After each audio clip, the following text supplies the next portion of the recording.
Welcome to the dopest live stream that's something like a podcast, something like a newscast, and sometimes like a showcase. Khary's crib, Khary's crib, Khary's crib, Khary's crib. Yo, it's another news day. I feel good, I'm on top like a kufe. Sipping my coffee, shaking my head for homies acting goofy. Guess they do it for the gram or the TikTok, so who's me?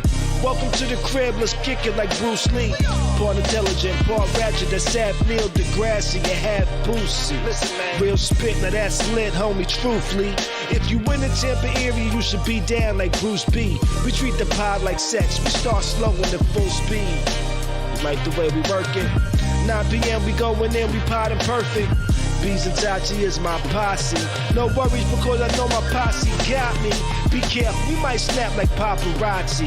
But yo, we'll start the show and get it lit like sipping hot toddy. Khary's crib, Khary's crib, Khary's crib.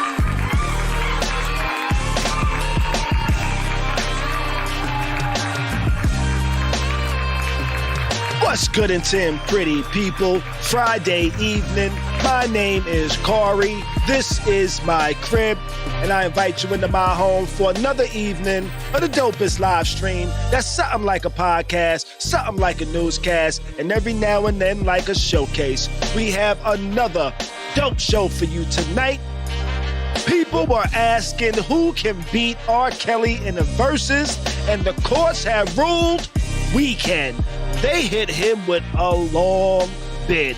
We'll talk about it. Airbnb said no more parties at our cribs. We ain't having it. We don't want it. Will that affect their bottom line? We'll get into it. I've been seeing a lot of relationship rules on the interwebs of lately, which has me wondering, are there rules to relationships? I say yes and no. We'll get into this, that, and a bunch more. I'm joined by the beautiful Tati. She's joining us this evening. Homie B's Buddha is out and about doing his thing right now. He said he will be joining us a little bit later this evening.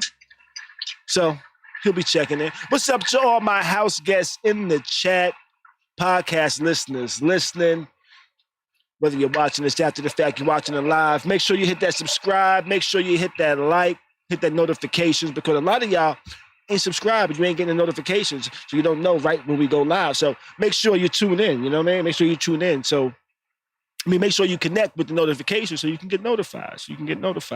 How's everybody doing tonight over there in the chat? I'm sipping on some tequila tonight, some of this Terramana. I'm sipping on some of this Terramana tonight. And we got Tati connected with us as well. How you doing, Tati? Can you hear me?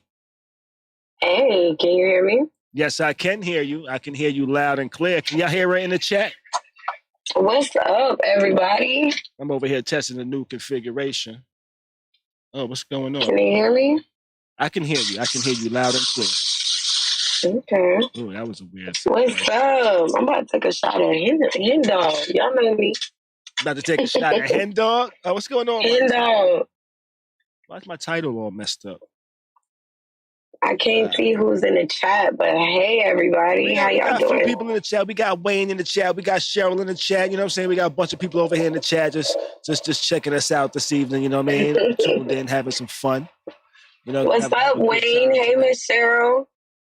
How y'all doing out there? What y'all sipping on tonight? Who's sipping something with me tonight? Because you know what? I'm just gonna just go ahead and hit this button so we can just start this off. Yo. What's going on over here? Something's going on with my setup. It ain't running. Let me see if I can pull up the chat. Something's going on with my shit. Let's see. Because we should be on topic 2 right now. Yeah. Yeah, all right. Something's going on. What you got going on today? How was your day? Right now, my day ain't going great because my setup ain't working as great as I thought it should be working right now. And I'm a little upset and disappointed about this right now. So I'm curious what the hell is going on. Let me go ahead and restart. Hey, Miss Cheryl, I missed you too. Let me go ahead and restart. Let's see. I finally was able to pull up the chat. No, we're gonna go manual tonight. Oh, you just pulled up the chat? Yeah. Okay. Yeah, we're gonna go manual tonight. But you know what? Before we get into that, before we get into into that right there, I wanted to just go backwards a little bit real quick. I want to talk a little bit about Tuesday. I want to talk a little bit about Tuesday because I don't know about y'all watching. I don't know about y'all that tune into us regularly, but Tuesday's episode, I think, was probably our worst episode ever, in my opinion. You think so? Yeah, we just was not on point that episode. You know, you wasn't here. It was me and Bees, and it was just not a great episode, in my opinion. And I'm gonna be over here muting you in and out because I kind of get some of your background sound from the car driving coming in the stream over here a little bit. So I just want to get that out of there a little bit. But yeah, last episode was, in my opinion, horrible. You know. Why you say that? We just wasn't on point. You know. Bees wasn't fully there. Bees wasn't fully there. He hit me up yesterday, the other day actually. It was like, yo, I wasn't fully there. I was like, yeah, me neither. Like him not being there kind of threw me off a little bit, you know, because I wasn't really prepared to do it in that manner, you know. But he hit me up, and I think that kind of leads to why tonight is going to be the last show, not forever, but just for a little while, just a little break. We're going to take a couple weeks break. You know, I think we all kind of needed it. You know what I'm saying? Little break. Twice a week is a heavy ask, especially when you're not getting paid. You know, nobody here is getting paid for this, so we all just come here and do this just because we enjoy doing this and for the love. You know what I mean? So tonight's gonna be our last show for a few weeks, maybe 2 to 3 weeks. You know, gonna be our last show. It's time for a break. And let me see. I got this back up. I got this working. Let me see if this is over here. I'm gonna throw you on mute again because we got a lot of sounds coming over there. Let's see. All right, so that's working. Let's see if we could jump into this. And I think it's kind of time. Let me see. Where we at? Yeah, I think it's kind of time. Ah, damn it. Fuck that up already. I think it's time for a break because we are actually up on our 2-year anniversary. We are pretty much 2 years in. Our first show was officially July 3rd, 2020. We are coming up on July 4th. It's Monday. July 3rd is Sunday. So that's 2 years of doing this, y'all. Do you think you're going to do a show for the anniversary? What's that? Do you think you're going to do a show for the anniversary? Is this going to be the celebration of? I'm saying like this is going to be the very last show, and the anniversary is on Sunday. You're not going to do an anniversary show? You think I should do a Sunday anniversary show? Yeah, since we're not celebrating it tonight. Well, that's why I got shots. That's why I got a bottle. You know? Oh, okay. Never mind then. You know? Okay, I didn't know we were celebrating tonight. But we could do a Sunday show. We could possibly do a Sunday celebration. You know, July 3rd to actually celebrate on the day. What y'all think over here in the chat? What y'all think in the chat? Think we should do something on Sunday as well? So this shouldn't be the last show. This should be the next to last show. We should do a Sunday celebration. Yeah, I think that would be a good. I think that would be a good celebration and a good ending for the break. Okay, I could rocks with that. I like it. What y'all want to see? I think. I don't know. I think that show. Well, it should be interactive, so games and stuff. I know you've been playing in the trivia and stuff like that. Yeah, I have been playing in some trivia games. You know, and one of the trivia games, which starting off the new season, you know, when we come back from our little hiatus, I'm actually gonna start having money contests. You know, ooh. and I had an idea for trivia. I'm a hip hop head, you know. I'm a hip hop. I grew up on hip hop. I love hip hop. I got a segment I'm going to be doing later on tonight called "Why Do You Love Hip Hop?" And it's pretty much just going to be us bringing songs that made us fall in love with hip hop. You know, they're going to be classics. Ain't really going to be a whole lot of new shit. I'm here for that. You know, so I'm here for it. One thing. But how did I preface that? How did I preface that just now? Because I forgot what my point was. What, the games? Doing money? Doing like a money? Do a money game, right? We're going to do a money game. I came up with some hip-hop questions, right? Chat. I want y'all to let me know what y'all think, how you think this game might be. It's kind of like a hip-hop Jeopardy, but not really a hip-hop Jeopardy. I don't really want to use the Jeopardy format, but it's going to be questions, right? So here go a couple of easy questions for y'all. If y'all are hip-hop heads, y'all are going to get these pretty easily, right? I'm pretty sure y'all going to get these easily. Somebody just messaged me. What is that? You going to get the questions away? Well, I wrote a bunch of questions. I'm just going to give a couple of questions to kind of give a basis of kind of what I'm thinking about for the hip hop trivia. And these are questions that I felt would be pretty easy for people with general hip hop knowledge or just the love of hip hop would be pretty easy for them. So here goes one question, you know, just to give an idea of the kind of questions I'll be asking. Once upon a time, not long ago, what did people wear and how did they live? Ooh. You know, so that you want me to answer, or you gonna let the chat answer?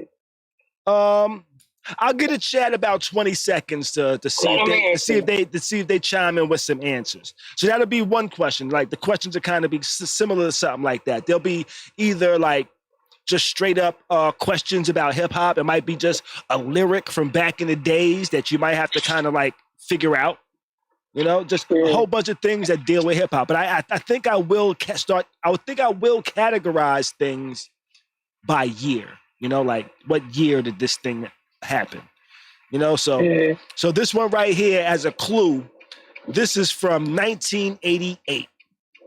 1988. Now, do you want to try to give it a answer, Tati? I think I know the answer. What you got for the answer?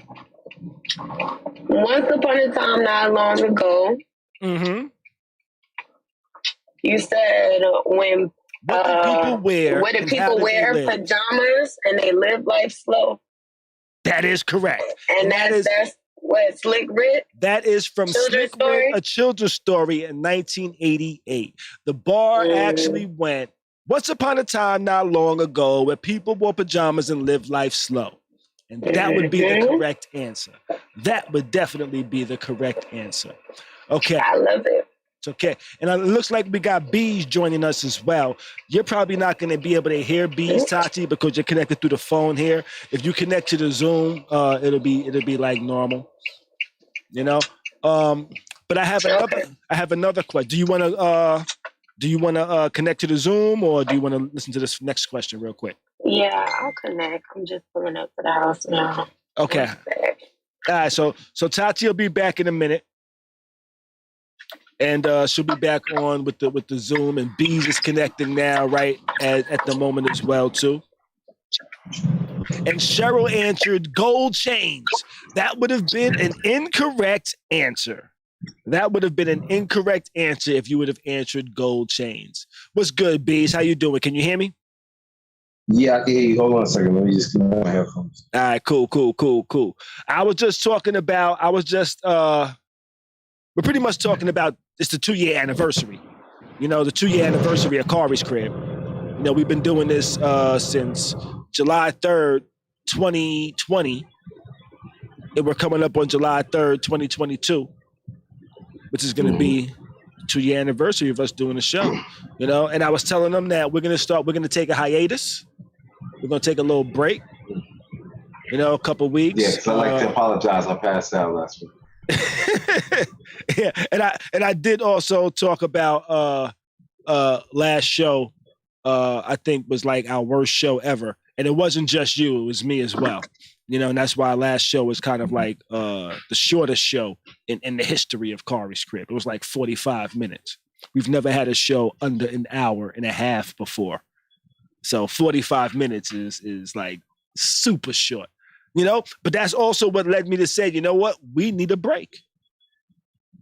We need a break. We do this twice a week, every week. We need to take a little break. It's summertime. It's getting hot. Motherfuckers want to be outside. You know? So. Yeah, I was, you know, me, before the show, you already know I was on my Grizzly. Bees was doing his what's it called? What is it? Punch World Bees? Bees, yeah. Bees was grinding. Grinding. Nut. I told Tati, I said, yo, Bees is out getting them nutcrackers off, yo. You know, pause. I'm not mad at that. Pause. Get your bag, Bees. It was an awesome like 2 hours already. Bees was out there for 2 hours. I just told yo, listen. I said, yo, I gotta go do the show. Yo, my man said, yo, come back out, man. Come back out. Yeah. See, but y'all this is what I'm rocking with tonight. The Terramana, you know. Oh, with the Rock, rocking with Dwayne Johnson tonight. Yeah, okay. I'm rocking with the Rock tonight, you know. So that's what I'm sipping on. But go ahead. I had some Tito's and some cranberry. Just a little bit of Tito's and cranberry before this. Okay, I would say take a shot, but you said you probably gonna go back out after the show, so I'm not gonna tell you to take a shot. But while you was not here, I was telling the people that we're taking a break, and this is our last show of the year. I mean, not the year, our last show of the season for a couple of weeks. And Tati was like, wait, but it's the anniversary. What are you doing for the anniversary? Is this the anniversary show? I don't know if this is the anniversary show. So it's come to the consensus that we are doing a show on Sunday night, an anniversary show, you know, a Sunday celebration. You know, so I might come in here now. You know, I might come in here with a jacket and a tie, and I might come in here like it's a Sunday celebration, baby. You know, with my I'll be like a half wrestler. I'll be like a half wrestler, half I got some questions. Half pastor on a Sunday celebration. What's that? And I got some questions because tomorrow they're supposed to be like, okay, tomorrow I got some business, some sip and serve business. Okay. And it's supposed to be a storm because it's outside. Well, tomorrow's Saturday. So, yeah, tomorrow's Saturday. So what may happen is they may get pushed to Sunday. I'm not saying that's a definite, but it may get pushed to Sunday. Okay. What time are you talking about? And well, I'm supposed to be there from 4:30 to maybe 8:30 at the latest. Maybe 9 at the latest.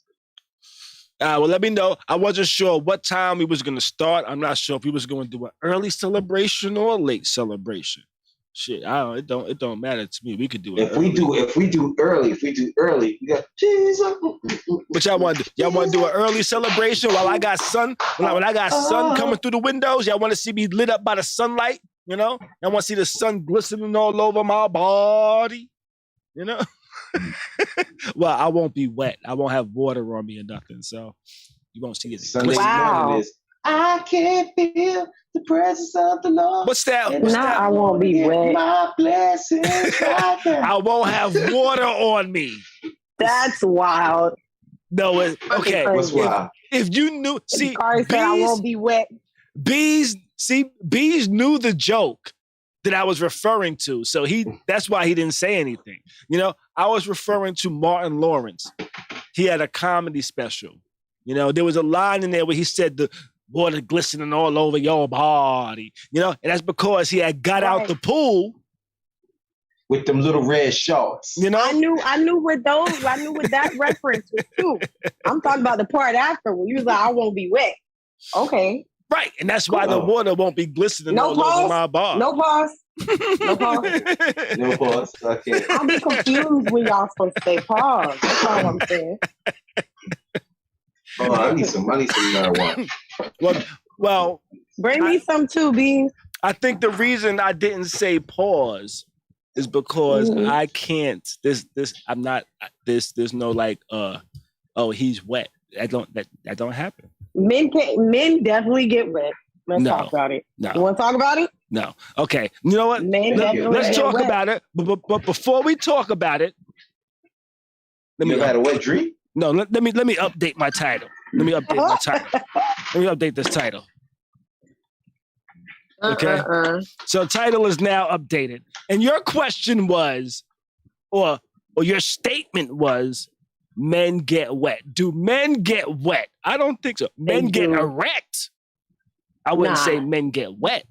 Men get wet. Yo, that little pre-cum, that little pre-cum that be. Okay. Yeah, okay. You wet. Okay, explain it, because if there's anything else from that going on, when there's no sexual action going on, I don't want it.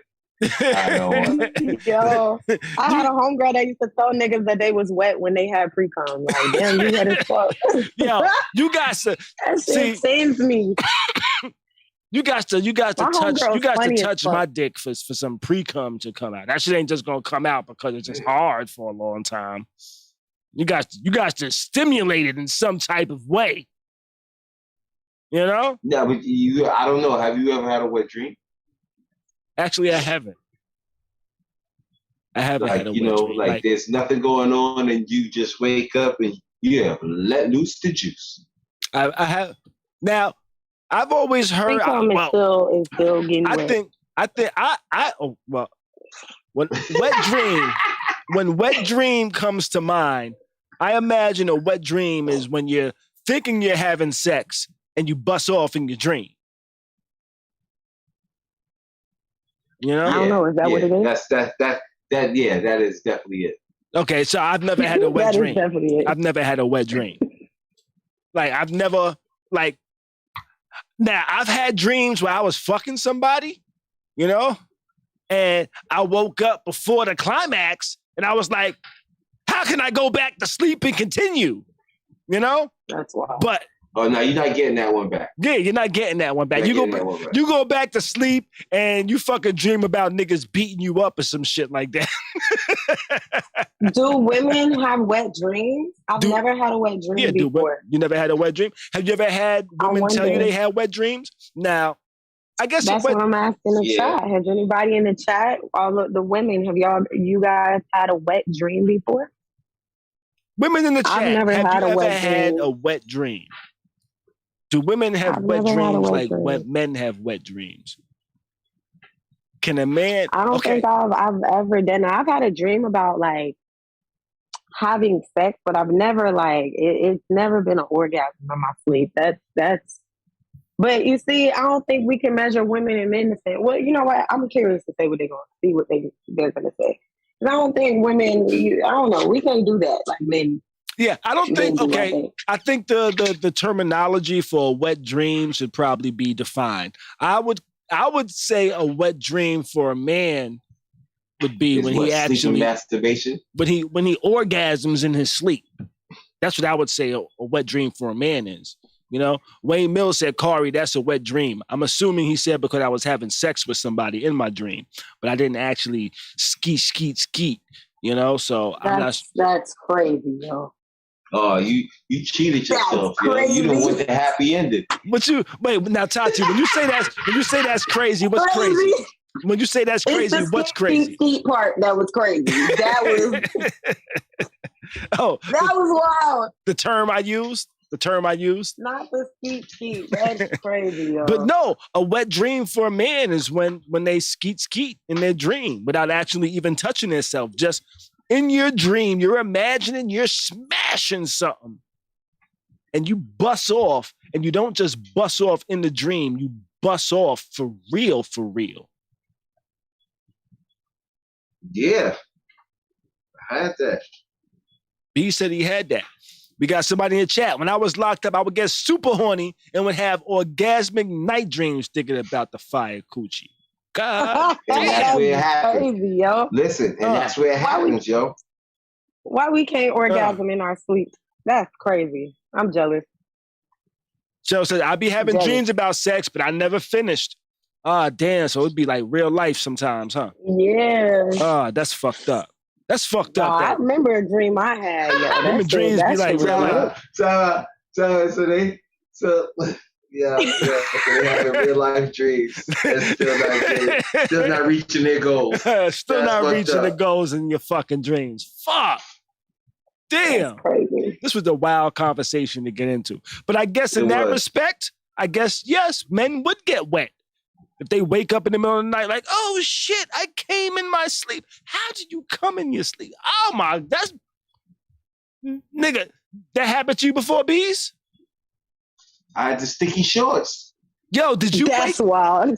Now, let me ask you this. Did you wake up happy or did you wake up mad that it wasn't real? Or was you just like, I got a nut? Yo, I was so satisfied. I was locked up, right? Oh shit, Bees was locked up too. Story. Yo, them locked up nuts be crazy as sound like, oh my gosh, I never want to experience that. Fam, listen. Now, you know I was getting a lot of coochie before I got locked up. You know what I'm saying? I had a nice coochie span. Okay. You know what I'm saying? And my coochie span got cut short when I got locked up. You know what I mean? So I didn't even get no coochie like the 2 weeks before I even got locked up. I guess I was so stressed I wasn't even thinking about no coochie, but I didn't even get no go away coochie. You know what I'm saying? So it might give you no parting coochie. No. Wait. Todd, you said nobody giving him no parting away coochie? Yo. I said parting coochie. Yo, women be giving niggas parting coochie when they about to get locked up. Coochie. I tell you what. Yo, if they know that like the nigga going away for what you call it, you can get that coochie. Yo, I tell you what. When I don't never want to be in that situation. Yo, I was surprised at the type of shit that got me coochie when I was young, yo. I was surprised at the shit, yo. You know what got me the most coochie when I was young, Bees? You probably got a lot of pussy behind it as well. What? Go ahead and say it. You know what I'm about to say. I don't know. Tell me. Man, not go ahead and say it. when niggas got shot. Oh man. Oh my God. You just felt bad for you. Was giving man. You got shot? It wasn't the, I feel bad for him. It was the, I always wanted to fuck him and he almost died. I might never get a chance. At least that's the way I interpreted it.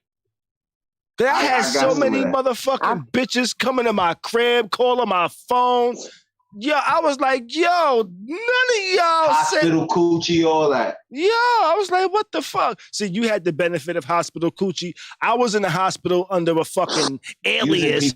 Nobody could fucking find me in the hospital.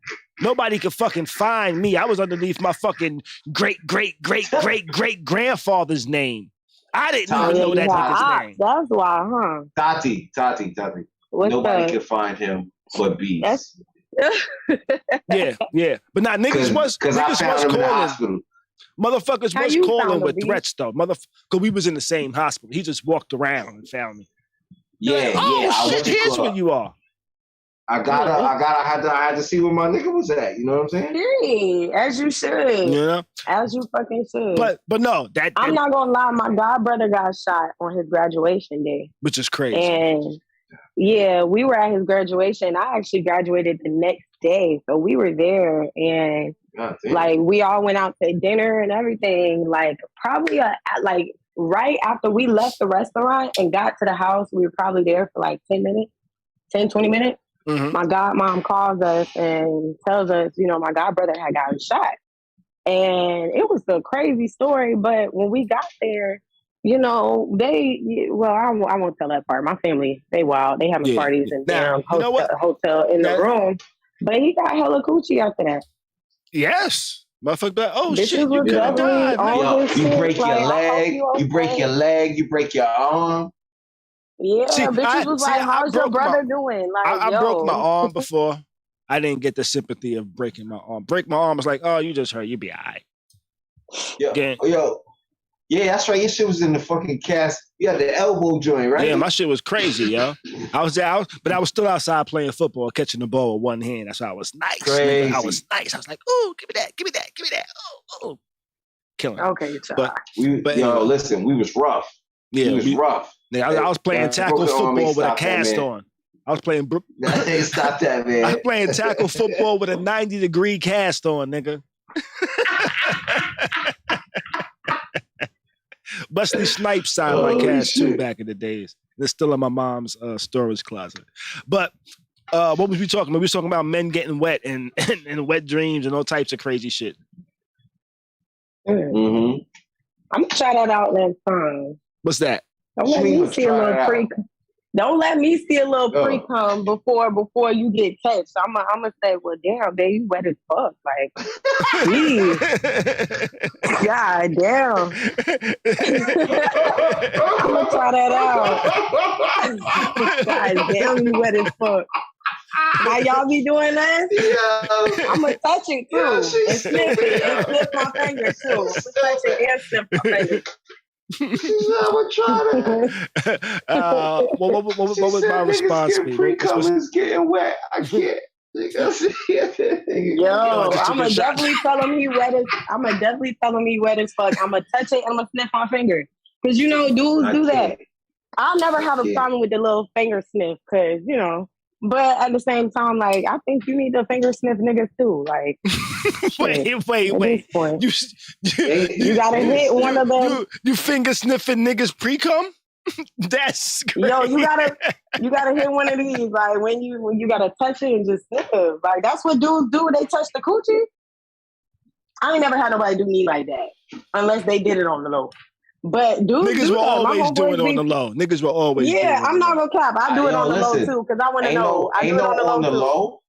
Listen, ain't no on the low. You finna sniff the low. B, shut up. What you talking about? Listen. It's like this. Dip. Hey, open your mouth. No. Oh sniff. Wow, that's open your mouth, shorty. Now, bees. So she gonna pretend like it ain't stink. Hey, she gonna taste her own shit. She gonna taste her own, not shit. No, you be surprised. Pretend like it ain't stink. You be surprised, my nigga. You be surprised. I got some. I'm not doing that. And you know what they got? What? I'm not doing that neither. Well, you know what? But see, I wouldn't say that's a smell thing. I would say that's like some women don't like. Women don't go and be like fondling their own juices by themselves. Like, and some women ain't into that freaky ass shit. Now, bees. So I'm not mad at that. Now, let me ask this question, bees. Now, if you got wet and a chick felt your shit and said, "Here, taste this." What you doing? What you doing? if you don't taste it, you ain't smashing. You ain't getting no at that point. Listen, I'm gonna tell you like this. I'm so in touch with myself that she be like, I'll be like, you know what I'm saying? You wanna know why? Because it's me. It's me. You gonna lick at me? And listen, I'm gonna tell you why. Because niggas be trying to act like they ain't never ate no coochie after they didn't nutted in it. So at the end of the day, bro, I will say this: I have never eaten coochie after I nutted in it. That's one thing I have not done. That's called snowballing. I thought. Yeah, I have never ate coochie after I came in it. I've always been afraid. I was like, you know what? My nut is there. I'm good.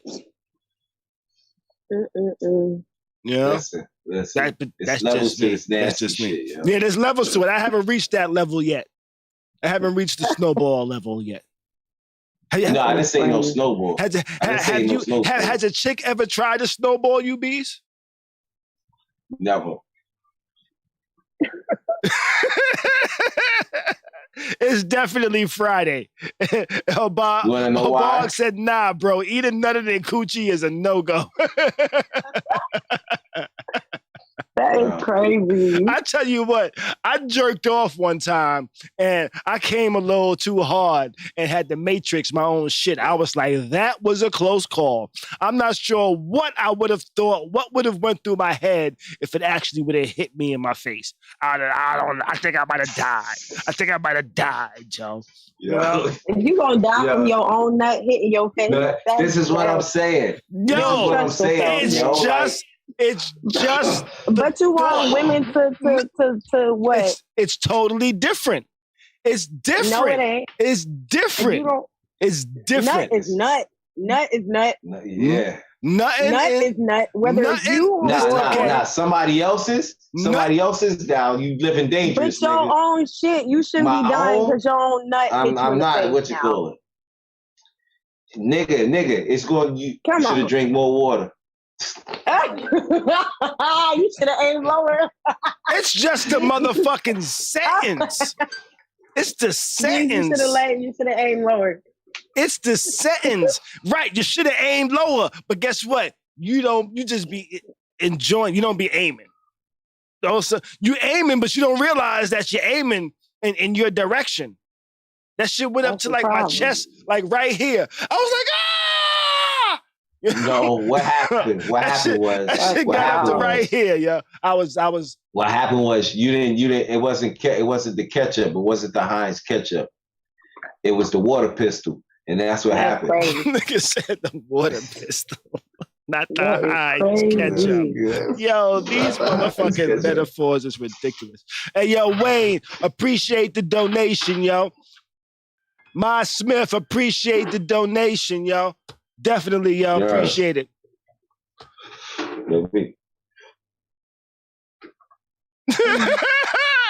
You know what? I want to put this on the screen, but I kind of don't. But you know what? Since he put it in the chat, I'm gonna put it on the screen. Here goes. This is a quote. This is a quote. A bog says, "Yo, I ain't gonna lie. I tasted my nut. It was salt. I don't bust in my lady's mouth no more out of respect." That, you know what? Okay, see, let's talk about it because I feel like all men should taste their nut at one point in life. Okay, and I really feel like if you don't if you don't like the way that your own nut tastes, you should not want nobody to don't respect what you call it. Exactly, because that'd be the problem. Not either. Listen. Y'all gotta take care of your bodies, bro. Y'all gotta take care of your bodies, bro. Listen. It's either gonna be tasteless. What? It might taste like shrimp and lobster. It might be steak. Listen, or the shit gonna be because you are what you eat, my nigga. Like at the end of the day. How did we get here? It's Freaky Friday. It's warm or it's salty, and that's fucking gross. It's fucking nasty. Or it's lumpy. Y'all gotta take care of your bodies, bro. You gotta take care of your bodies, or keep your nuts to yourself. She said it's lumpy. Yeah. If it's lumpy, listen. y'all, you need to drink more water.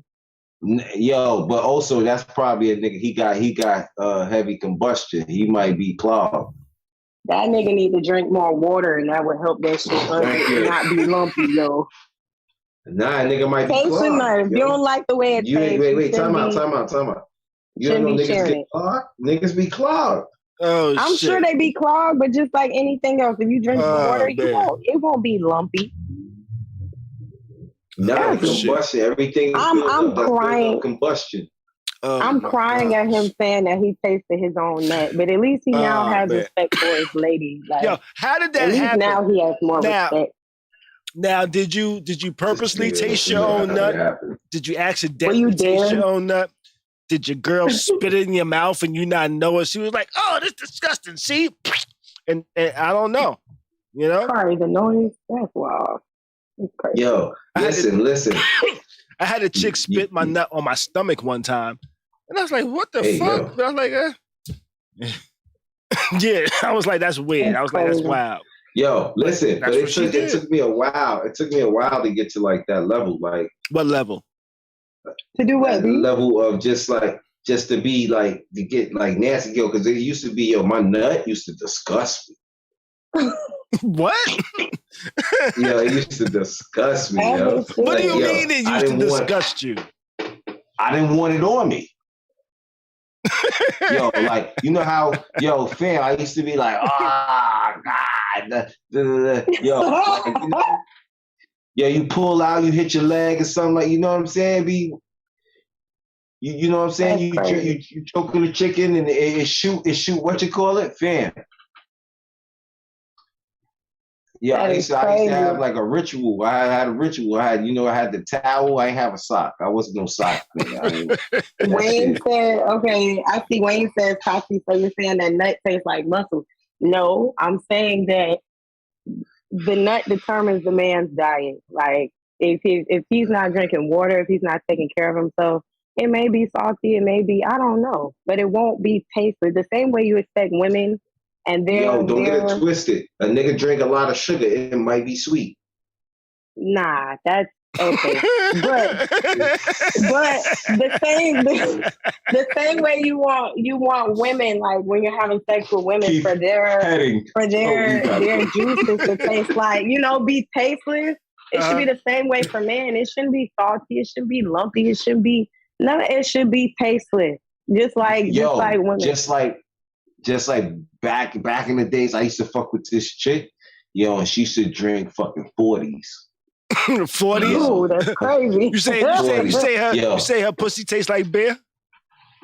Like old English, nigga. B said he ate her out. Liquor. Nigga said he ate her out and got drunk. Oh shit. That's crazy. But I need y'all to know, men, they think some men, listen, it is possible for a penis to stink, and it is possible for a man's nut to stink. Mm-hmm. Definitely is. Yo, listen, y'all gotta take care of y'all. I had some sweaty nut days. Nah, I don't mean snutty. I don't mean smelly nut. I mean nuts.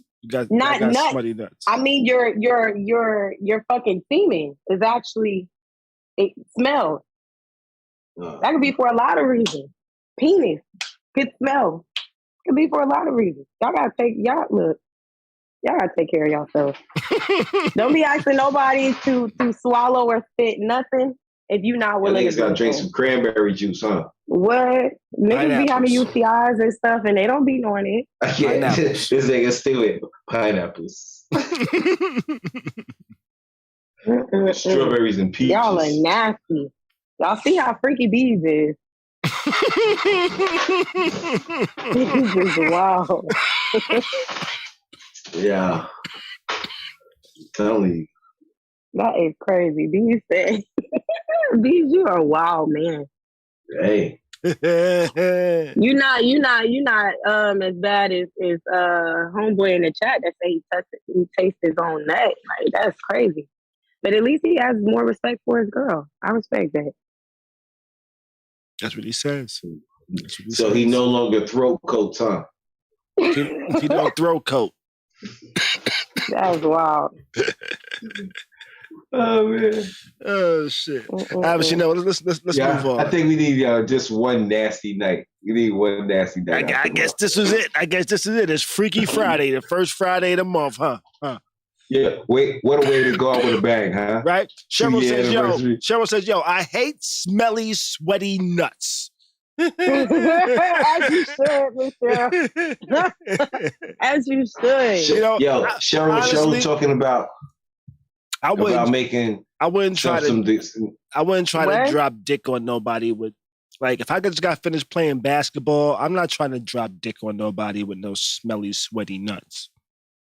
You know? I mean, half the time in Florida, all it takes you gotta use deodorant, for 5 minutes. That shit is like a armpit. Wait, you putting deodorant on your balls? You putting deodorant on your balls? Yeah, spray on. People do that. Just like they do with big breasts. Fam, listen. That shit helps. Yo, I know I've heard of women that put deodorant under their breasts. Mm-hmm. Yeah. And baby powder. To keep it from sweating and shit like that. Yeah. And musking. Yeah. No, Fam, listen, because I done had some chicks with some big titties, and let me tell you, It gets stinky under them big titties. Yeah, it gets stinky. Yo, you lift that titty and a gust of wind. Not only did please don't say no more, bro. Yeah, and he used a 5-year-old word with it.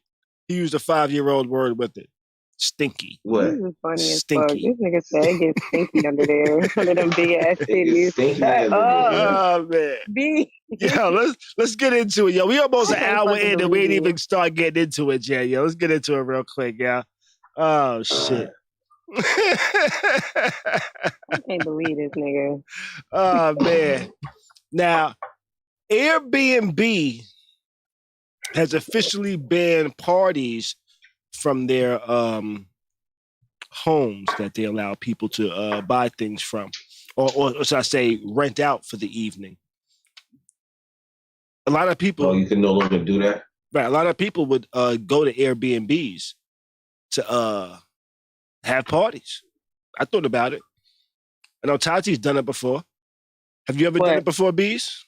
Have an Airbnb a party or a get together or a gathering or something on the Airbnb? I never thought about that, but you want to know what it is? What's that? I got the roof of my building, so I ain't got to do that shit. Right, not everybody have that. Though. Yeah, so I mean, like, for me, like, if I went out of state, and I would probably go out of state and do that. But, like, being here, nah. I've never done it. But you know what? I've never been to one. Mm-hmm. What's that? You wonder what? I was going to say, I wonder what that means for, like, things like Thanksgiving. You know, normally, even Airbnbs are sold out at the beginning of the year for things like Thanksgiving and Christmas because, you know, so that's kind of like a small gathering. It's definitely going to be music and you know, things going on. So I wonder what that means for those type of get-togethers. I think that it'd be okay, like Airbnb wise, like if you know Big Mama gonna be there, and you know what I'm saying, like you renting it for that type of Christmas party. But I know why they banned this shit. You see niggas jumping off one floor to the couch and breaking shit up, and not even nowadays. Like even when we. They was ripping the TVs off the wall and like all that shit is unnecessary, you know? Yeah, that's wild. Me and my friends, one of my friends actually threw like a little get together party, whatever, at a Airbnb in Orlando, probably about 2 weeks ago. Mm-hmm. When we got there, like, it wasn't that many people. It was probably about 7 of us there. The music wasn't loud, like, you know, but they had their neighbors watching the house. One of the neighbors, I guess there was a wild party at the Airbnb the weekend before. So they had the neighbors watching the house. One of the neighbors actually called the HOA, the Homeowners Association, and they were complaining about, you know, they were counting the cars that were outside. So it doesn't necessarily have to be music or anything. They just saw cars outside. The cars didn't even belong to us. So we had to pull our 2 cars in the garage and had one outside. But the cars were from another house down the street. They were counting cars. They were trying to listen for music. They had neighbors watching. So half of the time, I don't even think you have to have like a big party going on, especially if the renters have already been like victims or the owners have already kind of been victims to a party going on. It's like, there's really no way around that. I'm kind of nervous about that because like I said, they were counting cars. We didn't have music loud. We weren't rowdy. It wasn't a bunch of people. And those weren't even our cars. And they were trying to, you know, shut us down, kick us out. Until one of the other neighbors spoke to the HOA and let them know, like, hey, they're not doing anything wrong. They're quiet, you know, whatever. Leave them alone. So I don't know. That's pretty scary because people also host holidays and get-togethers and things like that in Airbnb. That is true. But I'm not sure if you've ever actually looked at any of the Airbnb agreements or some of the people's rules on their houses. But a lot of them actually want everybody that's going to be in the house to actually be registered. So even though they're officially, I've never seen that. they're officially saying, hey, parties are banned. They actually didn't really allow parties for a long time. People just weren't really abiding by the rules. Because a lot of times, if you look at the actual rules of getting an Airbnb, if you look at the agreements that you sign online and shit like that, they actually say, hey, whoever's going to be at the house needs to be registered or signed in, or their name needs to be on the registry that this person is going to be in this house. A lot of times, they say that, you know? Well, I know for certain, because it's not just, you're not renting these houses directly from Airbnb. So it's not their houses. It's normally different rules for each host. Right. So I know that the host would normally tell you, like they'll normally have in the instructions, whether you can have a party or it will say no parties allowed, no loud noises after a certain time. Mm-hmm. I've never seen, well, I don't know. I haven't really booked the Airbnb, but every time that I've ever seen it, it's been directly from the host. But I've also seen houses where they don't specify, or they just say, you know, they don't mind parties, and just, you know, they kind of leave those special instructions to host themselves. Right. So I think this is kind of coming from like the host just having too many issues and liabilities and cleanups and things being broken and shit like that. And now, and complaining to Airbnb, because I'm sure Airbnb has to kind of pay them some of that money or whatever. Right. But I think they're probably just tired of the complaints and they're just ending it all together.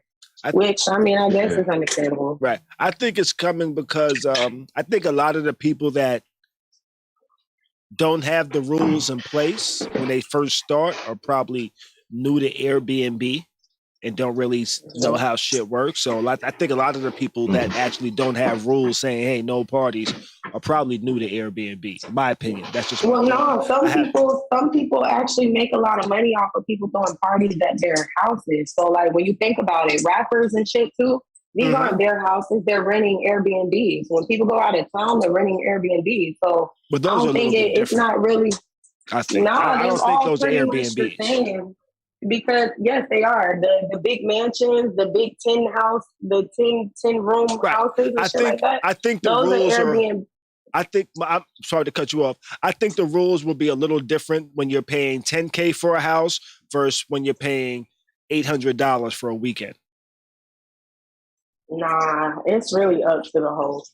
You know, like I've seen the big houses and the little houses like not have rules or not mind you having a party as long as you're respectful, you clean up, and they'll have that in the instructions. Some people won't put it because they don't mind if you have a get together or not, as long as they shit not broken. You pay your fees and stuff like that. So that's why I said I think it's crazy because not only the holidays, but also things like parties that celebrities and stuff throw. Like I've definitely been to those parties before. They're definitely at Airbnbs, or even when you think about Tampa promoters, when they throw pool parties, when they throw shit like that, those houses be $3,000-$4,000 for 3-4 days. You know what I'm saying? Like they're spending money to make that money back. Like it's just crazy because it's like it's gonna cut out a lot of stuff.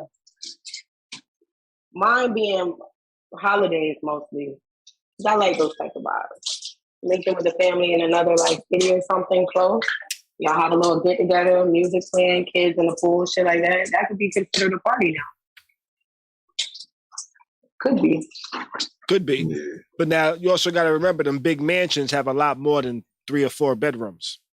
You know, so they're expected to have like a lot of people there. And I say that because my homeboy had a wedding a few years back where he rented like this fucking 20 bedroom fucking giant ass house, you know? Yeah. So, and that shit cost him a few G's for a couple of days.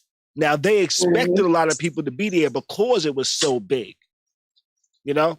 Now I would think renting something like that, the expectation is a lot different than renting a 2 or 3 bedroom home for the Airbnb host. Is my opinion or thought on that. You know, so I think a lot of them, I think they just had way too many negative experiences with parties, in my opinion.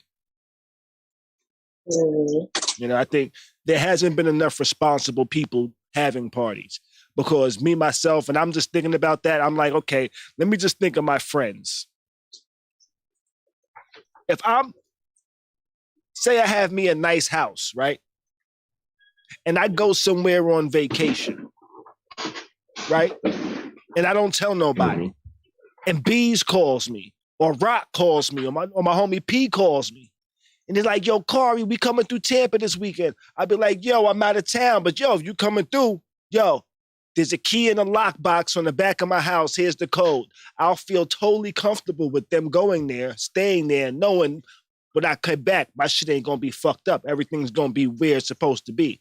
But then I also have friends that I would never dare say, hey, here go the keys, because I know shit is not going to be how it's supposed to be. You know? Yeah. Them niggas gonna do shit. True. Them niggas is gonna leave the fucking garbage full when they know they came there and that shit was empty. You know? Facts. Yeah. Shit like that. So. I mean, you take that risk with Airbnb, you renting out the strangers. Right. But I've definitely seen people in the space of like renting out they rented the Airbnb for the weekend or whatever. Mm-hmm. And maybe they threw a little party. Niggas broke some shit. They didn't want to be, they just left. Like, I don't want, because you can't control people. But at the same time, it's like, well, damn, isn't that why they have shit in place on Airbnb, like the insurance and shit like that? Like, isn't that what the fees and shit is for? Like, I'm confused. But then I can understand also not always wanting to replace things. Right. And the insurance might not always cover the breakage. And it might, well, being that Airbnbs are so common, the insurance is probably crazy on those. You know? Really? You know what? Thinking about it, that might actually play a part in why Airbnb is saying, hey, no more parties.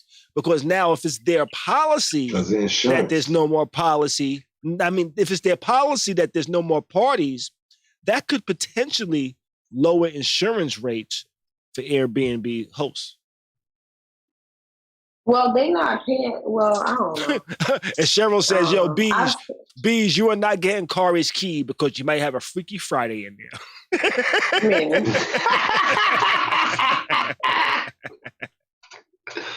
I'm sorry to cut you off. What can I say? That's why my bedroom is going to be locked and those keys won't be available. No way. Man. But I thought that was interesting, that Airbnb bans parties. But I think that will affect, do you think that will affect their bottom line? Do you think less people will be renting with shit because now they're like, I can't have a party there. No sense in renting it. Hell yeah. Because who the fuck is about I think that's going to bring a little bit of the value down. I don't think fully, but it's going to bring some of the value down. Definitely. Yeah, now, people already paying too much for Airbnbs with all these fucking rules where you just take your ass to a damn hotel. Like, nobody doing all this with y'all. You got to come to the house, so you got to be quiet. You got to, anybody got time for that. And then I truly think people is booking Airbnbs not only just to stay, but to have little gatherings. Like, we were talking about having one this weekend, like getting an Airbnb or something like that. Because, the holidays, 4th, well, we're not celebrating the 4th. We just celebrating the day off. But, wanting a barbecue and shit, I don't want all these people in my house, especially when it's people I don't really know like that, Now, it was my close friends and cool. Me and my homeboys actually did that some years back. My homeboy said, yo, let's all get together. We all went out to Daytona Beach and shit like that. The homie got the motherfucking Airbnb. You know what I'm saying? My nigga Av, my nigga P, me, my nigga Rock, Niggas had they girls and shit with them and shit. Went out there, had a good time, staying at this nice big ass house, pool and all that shit, But everybody did have to say, hey, these are the people that's gonna be there. So even though there was like, what's that, 2, 4, 6, 8, like 8 of us there, it was a nice get together, but everybody actually, we followed the rules, And my homeboy was like, nah, nigga, this is my credit card. We following the rules. They ain't charging me no extra shit. I already know who. Yo, listen, I already know who rented it now. already know the renter. Nah, this is my card. We following the rules, nigga. You know, we made sure shit was clean when we left. You know, if we move shit, we put it back to where it was. Niggas said, yo, Khary, we gonna act like we just cut school and was at your crib when we leave this motherfucker. Everything's gonna be right back where it's supposed to be. You know, we gonna make sure we don't get in trouble. I'm not gonna lie, I feel like as an adult, if you're not doing that type of shit anyway, that's just wild. Yeah. How do you go to somebody, rent somebody's shit, and that's just common sense. Like, how were you raised? You leave shit the same way you found it. Some people have very little respect. Some people have very little respect, and some people just have big pockets to not give a fuck. See, and that's like when we if I go out to eat, after eating, I don't care if we have a waitress or not. Like, I stack the dishes up, put the trash with the trash, kind of clean off the table, make it easy. That's just how I was raised. So I think it's crazy for people to be booking an Airbnb and just leaving it crazy. Oh, some people especially now outside of towels and linen and shit like that, like you do at a hotel, you kind of ball it up, put it in the corner. I just think that it's crazy for you to throw a party and not clean any of that shit up. I know they have a cleaning fee, but damn, that's not what they. Now I'll tell you what. If I got a lot of money in the bank, if a $300, $400, $500 cleaning fee is nothing to me, man, fuck that Airbnb. I mean, but are you just paying for the cleaning fee? Or if whatever damages and shit I ain't got no problem covering, it don't matter. If I got bread like that. That's if I got bread like that. And I do, and not that I do. If I have bread like that and I have that mind state of, fuck it, my money will cover it. The money might cover it, but some people just don't want that inconvenience. Man, I really don't even want you to pay that fee. Right. I got this shit this high to discourage you from fucking shit up. But that's just my mind state. Because I tell you what, if I had millions of dollars, I'd probably rent some shit and be like, you know what, man? Niggas be like, yo, let's get together, man. Man, fuck that shit. Whatever that costs, I'll cover it. Fuck it, whatever. Niggas be like, all right, fuck it. Niggas just start kicking shit over on purpose. That's crazy. Fuck this trash. You don't take no damn word. Fuck these dishes. You don't take them niggas nowhere. But that's the extreme. That's the extreme. Man, what you getting over there, Bees? What you got? So you got like a bag of pistachios. No, I had to get like a bag of chips. I told you. I told you. The munchies be kicking my ass, man. Yo, you need to stop getting high. If the munchies going to get you, or you need to get yourself just a bowl and put your snacks in there beforehand. Them shits be loud as hell. But you know what? Let's move on real quick. We're going to jump into a little bit of entertainment. I just said, I'm just going to label this entertainment because we got a bunch of things to talk about. Not necessarily talk about. I only want to talk about necessarily one of them. I just wanted to cover a couple of them real quick. And the first one I want to cover, I can't preface this one with that's just naturally, I want to start some sentences off with the homie, but I'm not going to preface this one with the homie, okay? And once I say this, you will know why. So, R. Kelly lost his first versus battle versus the courts of, Chicago, New York, and a couple of other states probably, but he was recently sentenced to 30 years in prison for, sexual assault, racketeering, and some other charges. Sex trafficking.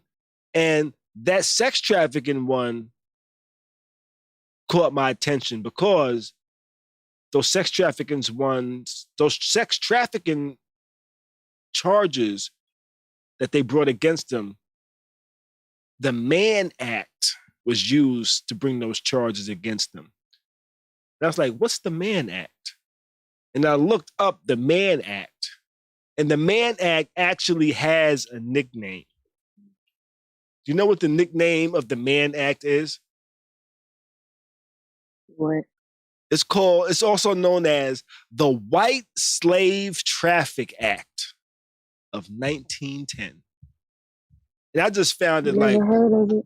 Never heard of it? But that's what the Mann Act is. Also known as the White Slave Traffic Act of 1910. And I was like, ain't that crazy that they convicted a black man using the White Slave Traffic Act? I was like, that's fucked up. I ain't caping for R. Kelly in no way whatsoever. But I just found that kind of ironic. I just found it ironic. That it never, this being America, it never amazes me, Damn, at all. They make laws to flip and bounce it how they see they want to use it. Yeah. That's what it is, because it's White Slave Act. That's what the charge is. When the fuck were white people slaves? When were they ever what white chicks did R. Kelly have, yo? When it comes to sex trafficking, that's what they was referring sex to. trafficking. But I don't even think that white people have? are the most sex trafficked women. Right. That's why they made it a law. Group of women. To make it even less. That's crazy. But I found that super ironic that's the other short title for the Mann Act. MANN, by the way. Not the Mann Act. Yeah. That's some fucked up shit, yo. Yeah, I thought that was wild. All charges you gonna put on me, you gonna put the great stupid games get stupid prizes, huh? Yeah. They gave R. Kelly 30 years. He'll be out when he's 80. It's fucked up, nigga. You know, we told you was a nasty nigga. He ain't want to listen. That nigga said, I'm the Pied Piper. And that nigga was the Pied Piper. And now he gonna get out at 80 years. He gonna get out at 80 30 years. 30 and he gonna years, make age of 80. He gonna get out in 30 years. He gonna be 80 years old. And he gonna make a song that is so great. No, he's not. That everybody forget about the 30 years. Nah. We gonna forget. He gonna be forgotten about by that time. You know? I know. But shit. I saw them making him take a class. Ain't no more happy people, is it, huh? Nope, it ain't. Ain't no more happy people. Nope. But Nipsey Hussle's alleged killer gets jumped in jail. Heard about that. So they said that They said that he was on his way to court, and on his way he got jumped. He got lumped up. He went to court with lump sore on his face. His shit was swole. The judge and nobody said nothing about it. I think they postponed his hearing or his next court date because of this. But what I got to say about that is, oh well. Ain't nothing to see here. I just wanted people to know that the guy that allegedly shot Nipsey was beat up. That's it. He got lumped up. But what I did want to talk about, I have next on the docket. There was a let me see. Or the next in entertainment, real quick, I want to talk about before we jump into our topic was do rappers have the most dangerous job? Jim Jones pretty much agrees that rappers have the most dangerous job. He's kind of doubling down on his stance from something he said, I think, last year. And he's saying this because of Little TJ being shot again. And he got shot again? Well, not shot again. He got shot. And he was referring to Little TJ getting shot on why rappers have the most dangerous job. And I guess I added again because it's again as in another rapper in some type of violent situation. Now, in regards to him feeling rappers have the most dangerous job, I think that's bullshit. Yeah. Their job is not dangerous. They make it dangerous. Being a rapper isn't dangerous. The shit that they do outside of rap is what makes the shit dangerous. You know, because I don't hear about Chance the Rapper getting the shit. Ain't nobody trying to get You know what I'm saying? I don't hear people going at J. Cole. I don't hear people going at rappers that ain't trying to, that aren't perpetrating that gangster life. You know, that aren't perpetrating that they're in the streets all the time. I don't see things happening to these people. I ain't never seen nobody run up for Andre 3000 before an autograph. Right. So no, I don't think rappers have the most dangerous job. I think niggas that are gangster trying to be rappers just have dangerous lives. Mm-hmm. You know? I think a lot of shit has to do with having a dangerous life. Now, being a rapper probably adds to the targetism, if that's even a fucking word, you know, but y'all know what I'm trying to say. It adds to putting the bullseye on your back. Yeah, it adds to putting the bullseye on your back. You know? Now, I think the more shit you talk, the more tough you try to be, makes that bullseye bigger.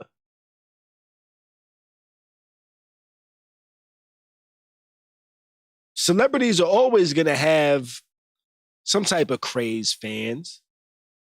Not all celebrities, some celebrities. You don't see people like Leonardo DiCaprio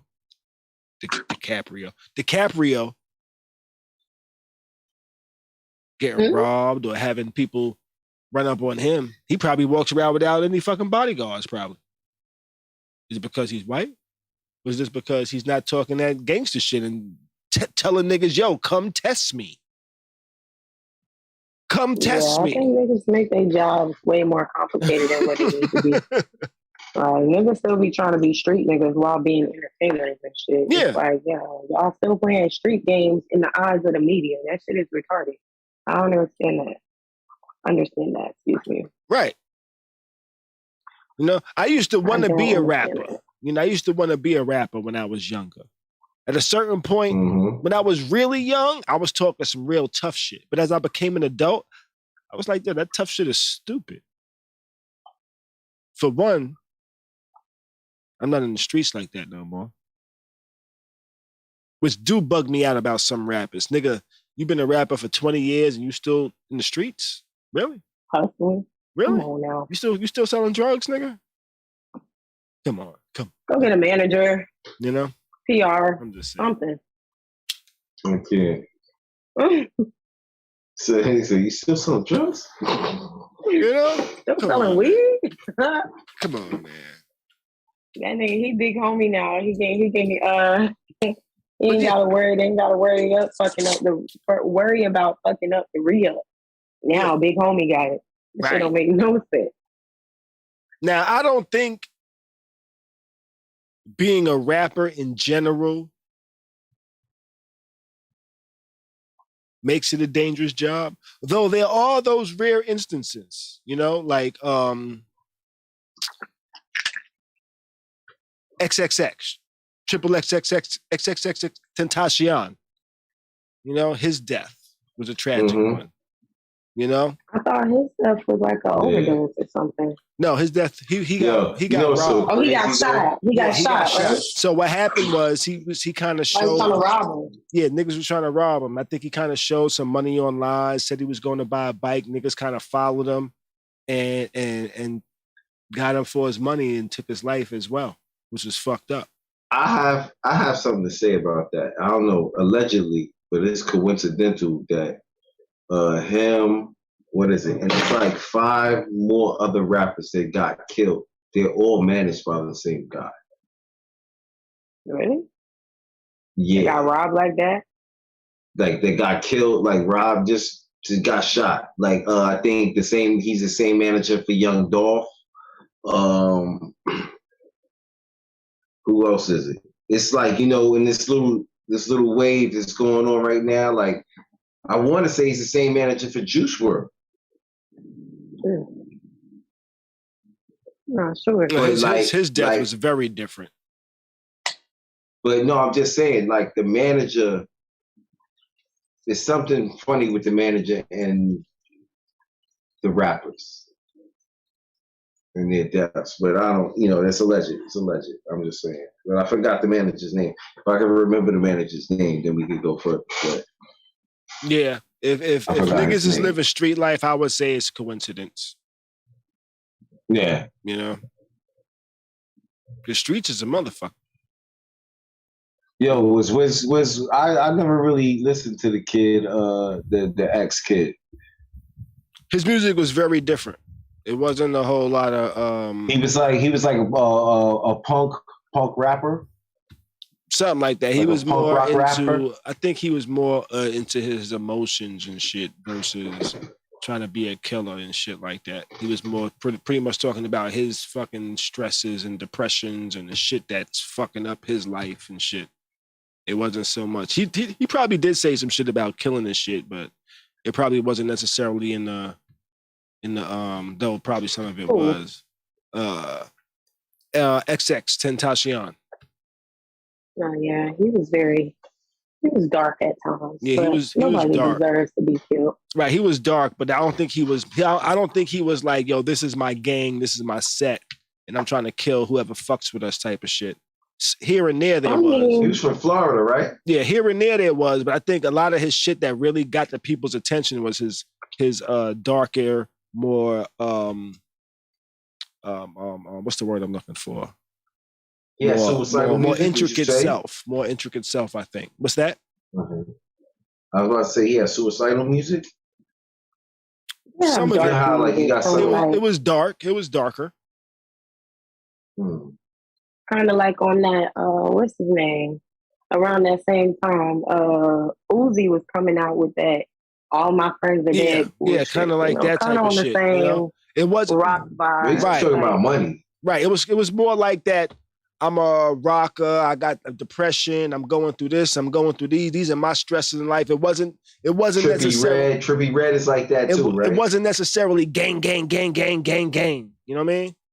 How some people feel. Yeah, but like Trippy Red was like that. I'm not sure. I haven't really listened to it. I haven't really heard too much of his shit. It sounds like it. That's just a wild name, Trippy Red. Juice WRLD, I listened to some of his music. I haven't heard enough of it to really understand it or connect with it or anything. I know my son did though. Okay. He was kind of affected by the Juice WRLD shit. He's actually the one that told me about Juice WRLD. But I don't think rappers have dangerous jobs. I think some rappers live dangerous lives and then have a job rapping, and the shit just follows them there. Because a lot of rappers feel like, hey, if I'm talking this, I gotta live it. And I think some niggas become gangster just to try to be rappers, which is crazy. What you drinking, B? That nigga drink water so he can go back out later. I thought that was I thought that he had a bottle. Like, what you taking to the head? Oh yeah. I got that's that. That's damn but that's iced tea though. But let's move on because it's already like fucking 10:30, and we just now getting into a fucking the topic of the evening and shit like that. But after this, we only got a couple of short little things after this. But my topic of the evening has come to me because I just be scrolling through my timelines and shit like that. And I be seeing a lot of fucking questions and statements about, relationship is this. Oh, a relationship is that. Oh, don't be with nobody more than 2 years if they ain't trying to marry you. Or this is this how you should be with this and that. And it's like, yo, the internet got a lot of motherfucking rules for relationships, And I said to myself, you know what? In reality, there are no rules to relationships. There are no set rules to relationships because every relationship is going to have a different set of rules. Some relationships have rules like, hey, you can't fuck nobody else. Some other relationships have rules like, if we speak about it, you could fuck somebody else. Other relationships have rules like, you can't watch that show without me being there. Other relationships are, you could watch the show, I don't give a fuck. There's a whole bunch of extremes and a whole bunch of different ways that people think. Nobody thinks the same, so everybody's rules aren't always the same, you know? So I kind of say, you know what? There are rules to relationship, but there are no set rules. There's no guideline on this is what what a relationship is supposed to be. Every relationship, I believe, is based off of that individual relationship. When one person says it's good, another person might say it's bad. So I don't think there are any necessarily rules to relationships. Yeah, I think a lot of times with that, it goes to what you're going to tolerate and what you're not. I think that's where the rules come in. I agree. I think even that one is. I think even though what you're going to tolerate is relationship to relationship. But I also say like this. A lot of times with a lot of things,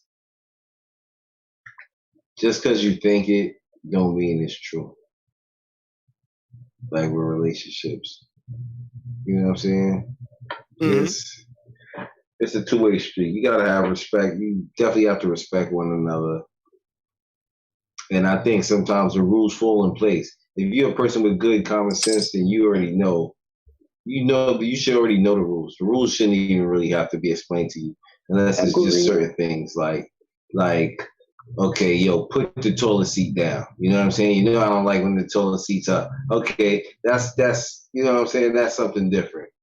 Yeah, I definitely think that most times it's agreeable. Understood. Even that one right there, even that one right there, B, is the toilet seat. Mm-hmm. Some women don't give a fuck about that. You know why? Because they don't sit down on the goddamn toilet. But that's why he said that was different. Like it's that was different. That's something that you would have to talk about. But shit, I feel like shit that should not need to be said is common sense. Common sense, like Bees was saying, and shit like communicate with me about certain things. No, we should not. Neither of us should be out cheating. Yes, you should be open. You should be honest. You should be transparent. Like shit like that. Mm-hmm. And when it comes to loyalty and communication and shit like that, that's already understood. I think the internet, as far as that type of shit that you see on the internet, I think those are a melting pot of a lot of different situations that people are just giving their, like, it's a lot of hurt motherfuckers on the internet, to be honest. Like, that'd be the type of shit, honestly, that we're seeing is on Twitter.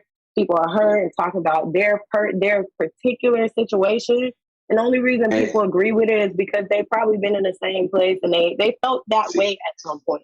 Don't have to. Go ahead, Bees. You know what else it is? You know what else it is with the internet thing? It's like the thing that makes it sad with the internet thing is it's a bunch of hurt motherfuckers, and it's a bunch of hurt motherfuckers' ideas together in one. By the time most people get it, and then that's what fucks. That's what has people so fucked up. But a lot of people don't even understand with a relationship. You have to have an understanding. You know what I'm saying? You have to have an understanding of one another.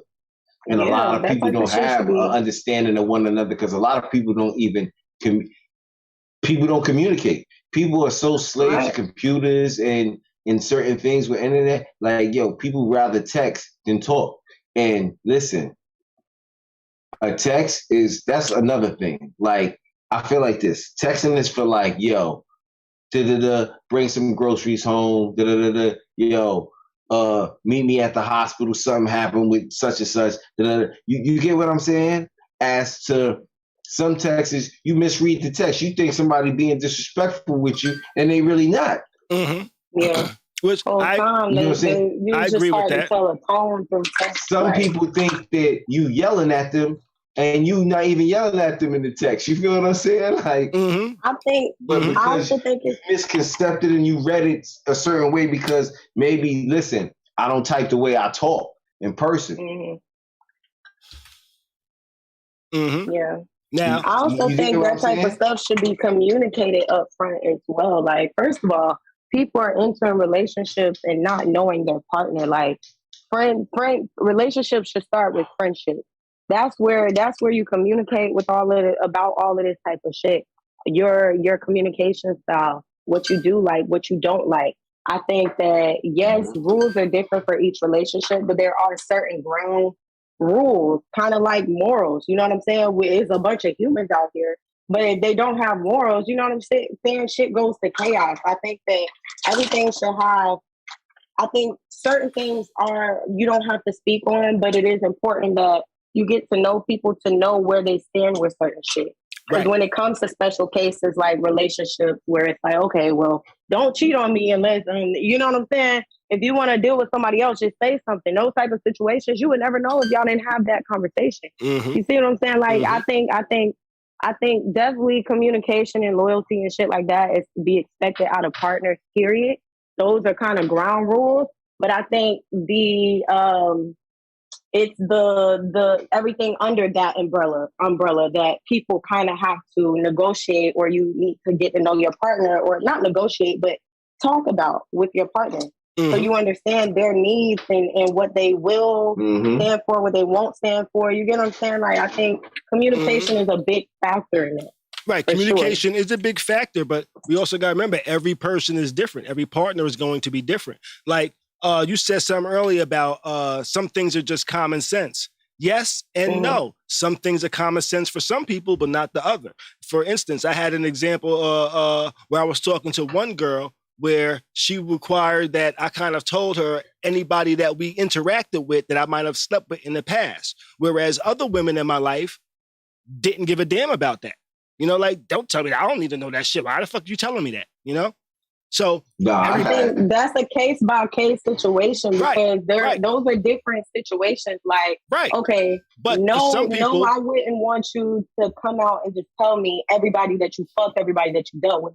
But now here, scenario, we're in an area and you're fraternizing, whether you're fraternizing or you're not, like, and then later on down the line with this person, and the understanding is not there, or that communication was not there, and maybe later on down the line, you find out that person was dealing with you. You know, you used to deal with that person. That's gonna feel like something later on, because for some people, because at the end of the day, it's like, okay, communication is there. There would have been no reason for you not to communicate that situation. Not saying that it have to be on some sneaky shit, but it's one thing to say, okay, tell me everybody that you fuck. That's crazy. But it's like, okay, well, case by case scenario. We're in this place with this person, and you're and whatever. You know what I'm saying? Let me know something, so I know something. Let me know something. So later on down the line, if the news does come out, or I find out, I don't feel blindsided, or I don't feel like you didn't say anything. But I think it's crazy to just like give me a list. Yeah, just give me a list of bitches that you fucked on. That's crazy. That's insecure. That's crazy. But now, you know, the other scenario, I can see that, because I feel that way. I'll do. So you basically saying like, you go to like a party or something, and there's somebody there that who you came with smash. Yeah, maybe y'all. And then it's like, if there's some interaction, and I get what you're saying, if there's some interaction, because you never know. You know how when it comes to females, I don't know about dudes. Sometimes dudes are like that too, but when it comes to females, like, females be wanting to know that situation when it's going on. Like, I guess it depends on how much they care about you too. Yeah, I think that's a respect thing, and that's for me, period. Because I'm a transparent person, so I would never have, if I'm dealing with somebody, my man or whatever, and I'm in a room with somebody that I dealt with, and even if we're speaking, you get what I'm saying? Even if it's platonic, even if it's completely platonic, I'm gonna let you know, like, yeah, this is so and so, and I'm gonna either say something there, or I'm gonna say something in the car or something, like, yeah, I used to deal with so and so. It just so you know, it don't have to be like run down everybody that you dealt with. It just has to, for me personally, because that's the type of person I am, I'm gonna let you know, so that if any situation arises going forward, you can never say I didn't tell you about X, Y, and Z, or I went upfront with you. I let you know, so you know what the situation is, what the relationship is about. But I definitely don't think that running down the list of people that you dealt with is. I think that's completely crazy. I'm just saying. I don't know. Have respect. And that's for me. I just said it as I respect. I kind of laid it out as a person that you're interacting with, because I've been in that situation before where I told the person like, yo, I used to mess with that person and things like that. And they was like, hey, do you plan on messing with them? Then it don't fucking matter. I don't need to know if we talk to somebody. I don't need to know who you fucked in the past or not. You know, do you plan on fucking them again? Do you plan on fucking them while you're with me? No, then it don't fucking matter. You know, so, and that's why I say there's rules. I think it depends for on the every relationship, right? Everybody has. So the rules need to be learned in every people relationship. Be honest about that type of. I think that's transparency is the thing too. I've been in a situation where I'm like, yeah, you know, I used to fuck with such and such, and then the other person was like, well, is she gonna be a problem later? Right. Like, I mean, it don't have to be like hey, I'm just nah, like, it's, right. Like some people, crazy, but it's also, like I said, it's also depends on how somebody feels about you. Like, and that's why it's like different. Like, because I've dealt with a chick and I like really liked the chick, and then she was like, yeah, you see homeboy? Yeah, I smacked. But I don't know, it could have been the way she said it too. Yeah, you see that? Yeah, I smashed that. Yeah, it's about the way you say it, because it's like, okay, I'm not asking you to I don't know. I think it's about the way that you say it too. I think maybe like I would say it like, okay, this is so and so, you know, like we used to date, but it's completely platonic, whatever. Like, just so you know what the relationship is. Because I've definitely been in a situation with a person before where that type of shit and then that too, the nature of the relationship. Like, I've been in a situation where that type of shit was not disclosed up front, and it also wasn't disclosed when it was asked. You get what I'm saying? So then, even going forward, being that it wasn't, you didn't tell me and you didn't disclose it when I asked you, going forward, when I find out, now I feel away. Because why, if it was just platonic, why wouldn't you just tell me that? Why didn't you tell me that when I asked? You get what I'm saying? Like, I think it definitely depends on the nature of the relationship. I think it depends on the nature of the relationship. I think that transparency is different.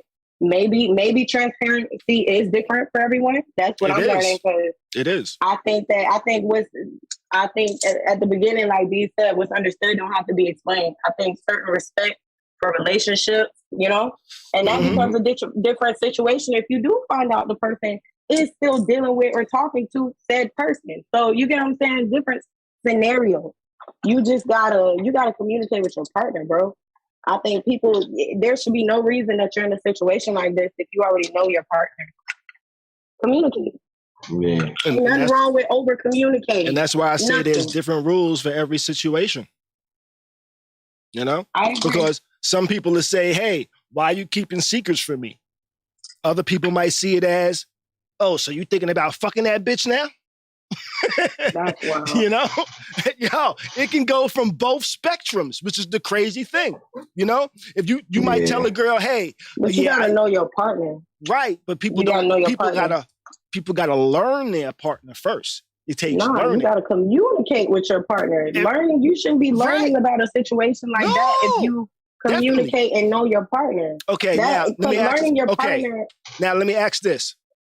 How is that conversation supposed to come up? So let's say you and your partner, you're just having a random kind of conversation, and all of a sudden, hey, you just bring up, hey, if we ever have a conversation with somebody that you had sex with, I need to know about that. How does that conversation come up?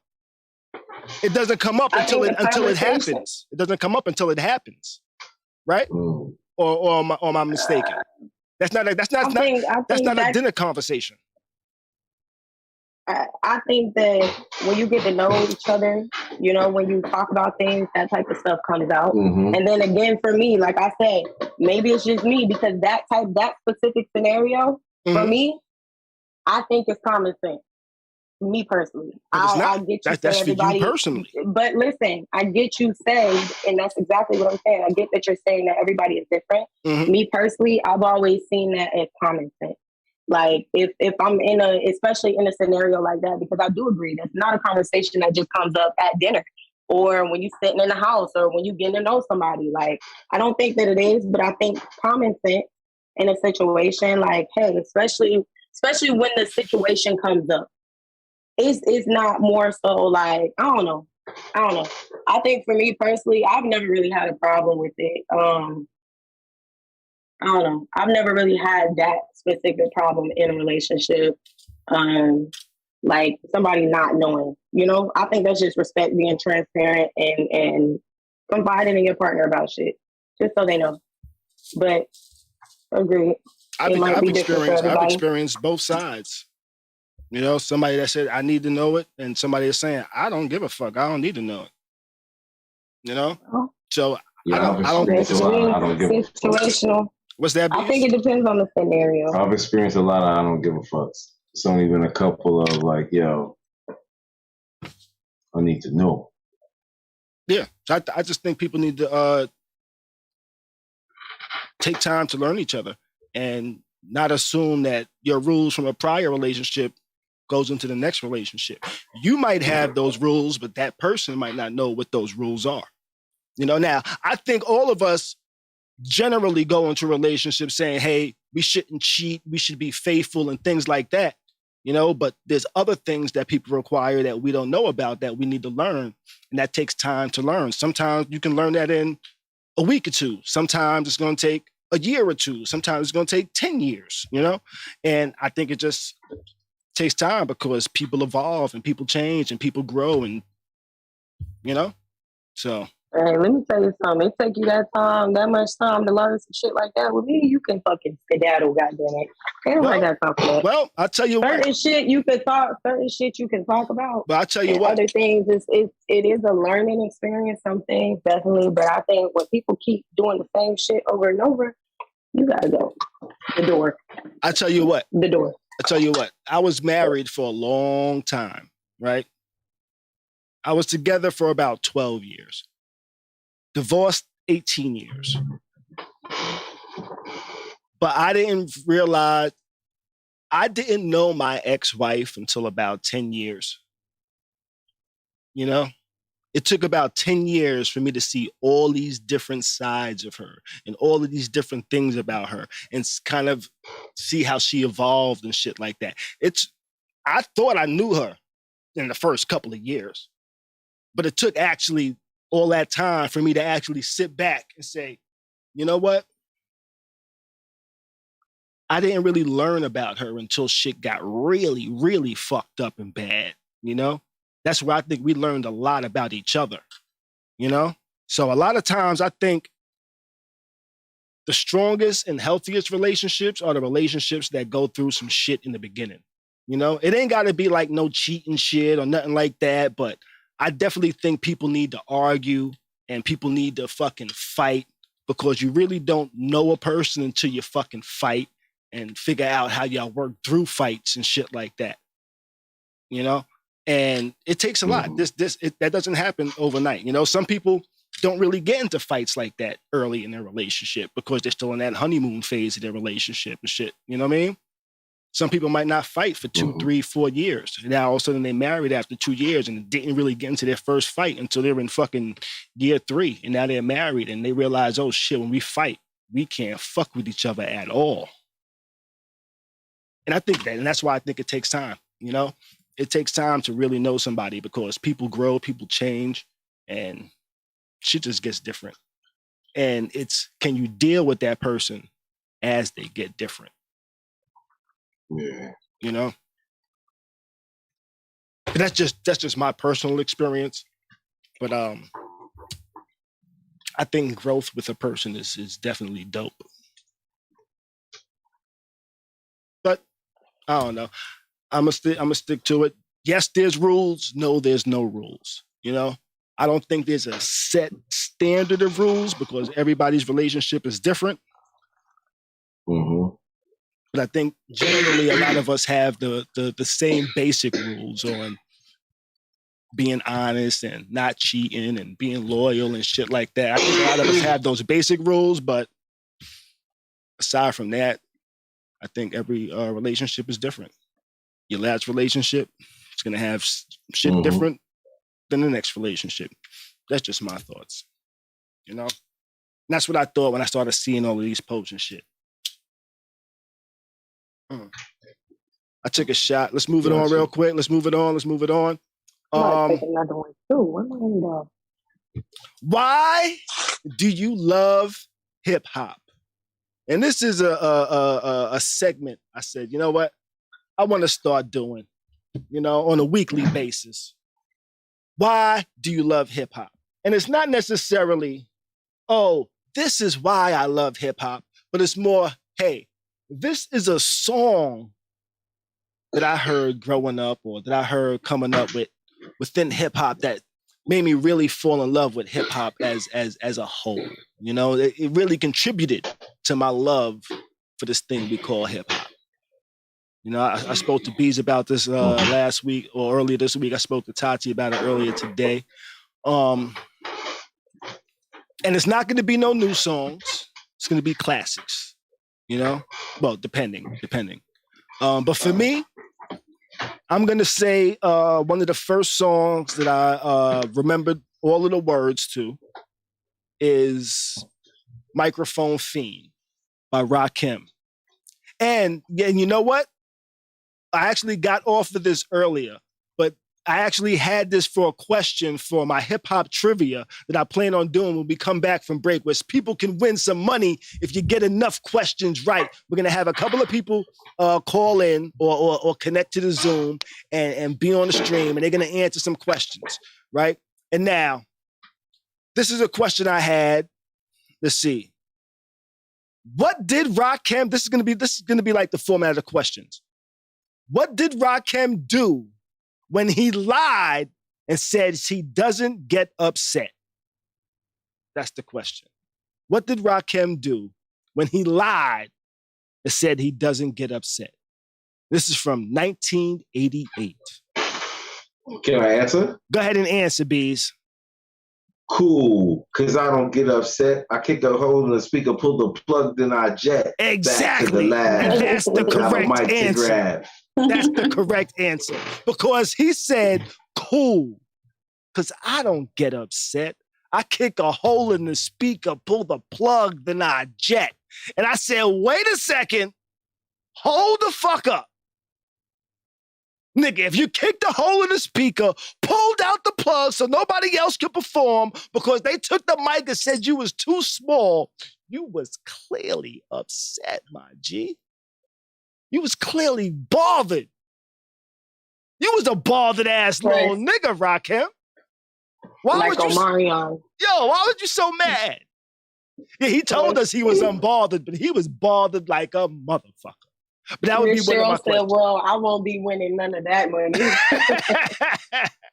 Miss Cheryl, what they gotta do some new hits for you?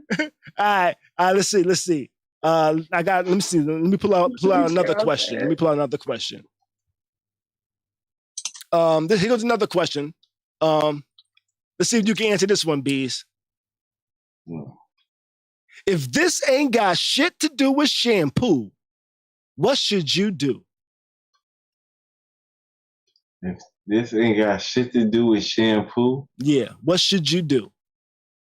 What should you do? Yes. You got me baffled on that one. I got you baffled on that one? I don't know either. Don't phone a friend, I thought that one was simple. But I guess this one will be a little tough. Say it again. If this ain't got shit to do with shampoo, what should you do? If this shit ain't got shit to do with shampoo, what should you do? Let's see. It gotta be something that rhyme with shampoo, Bees. Once I say it, you will know it.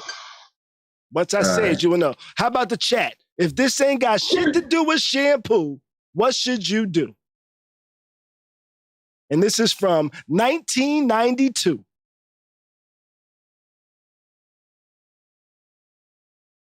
10 seconds.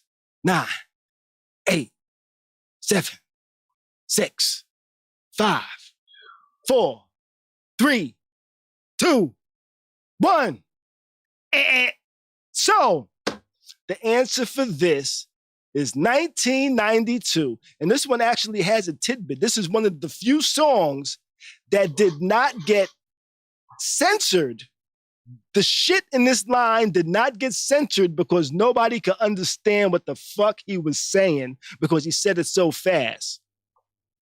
And this is Tretch from Hip Hop Hooray. And the line goes, this ain't got shit to do with shampoo, but watch your head and shoulders. You gotta watch your head and shoulders. You know, that song played. That song played. I don't even remember that. Yo, that video played like crazy and never got bleeped out for Hip Hop Hooray. And it took about 2 years before they started bleeping that shit out, yo. This ain't got shit to do with shampoo, but watch your head and shoulders. By nature! Doo-doo. Hey! Let's see. Watch your head and shoulders, brother. I thought I told you. See, Tretch was in the second verse. Right there.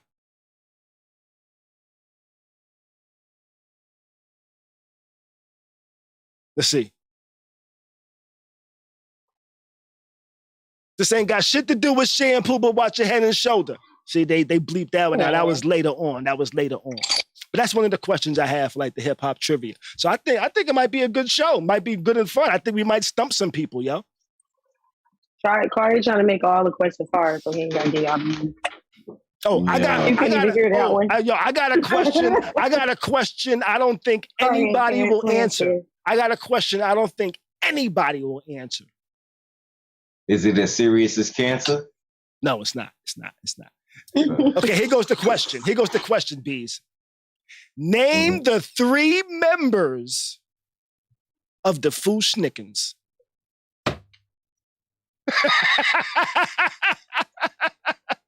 Chip Foo. Okay, everybody knows that one. Not everybody knows that one.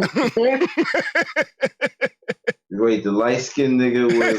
That's not his name. The light-skinned nigga is not his name. Oh, shit. Yo. Shit, Zoom. What's their name?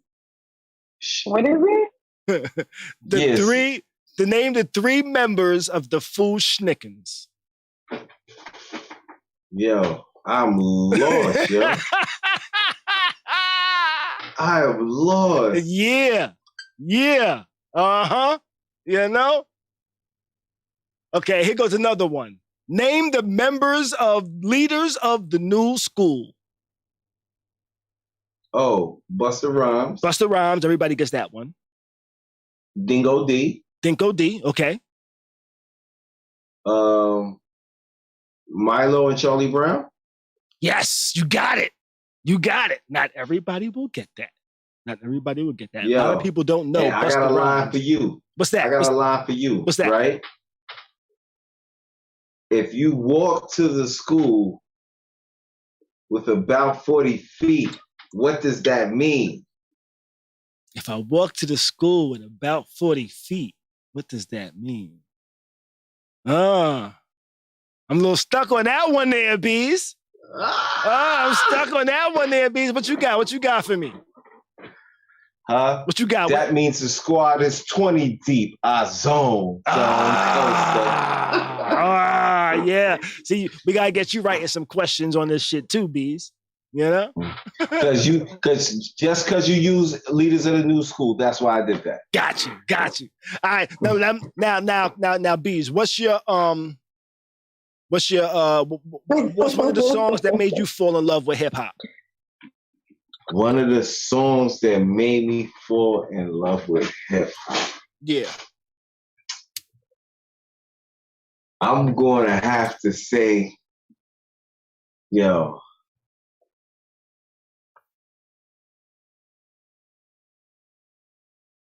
song that made me fall in love with hip hop. All right. And this may be why he's my favorite rapper. What's that?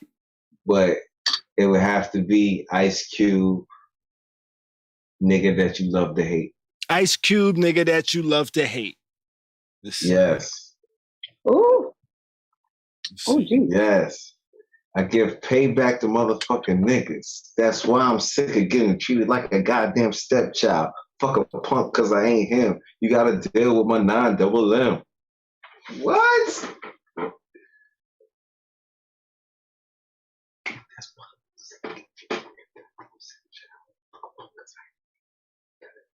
That's it right there. If you ain't heard it, go listen to it. I ain't gonna play too much. I'm probably already demonetized because of this shit, but oh well. So Tati, how about you? What's one of the songs that made you fall in love with hip hop? I know it's not going to be from the same era that me and Bees just picked from. Nah, it's not going to be from that era. He said I'm living hard off of street knowledge. Why more niggas independent in college?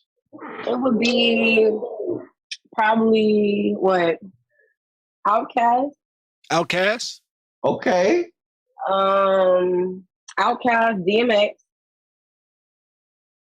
If you had to pick a song, like the song. If you had to pick a song, yeah, if you had to pick a song, yeah.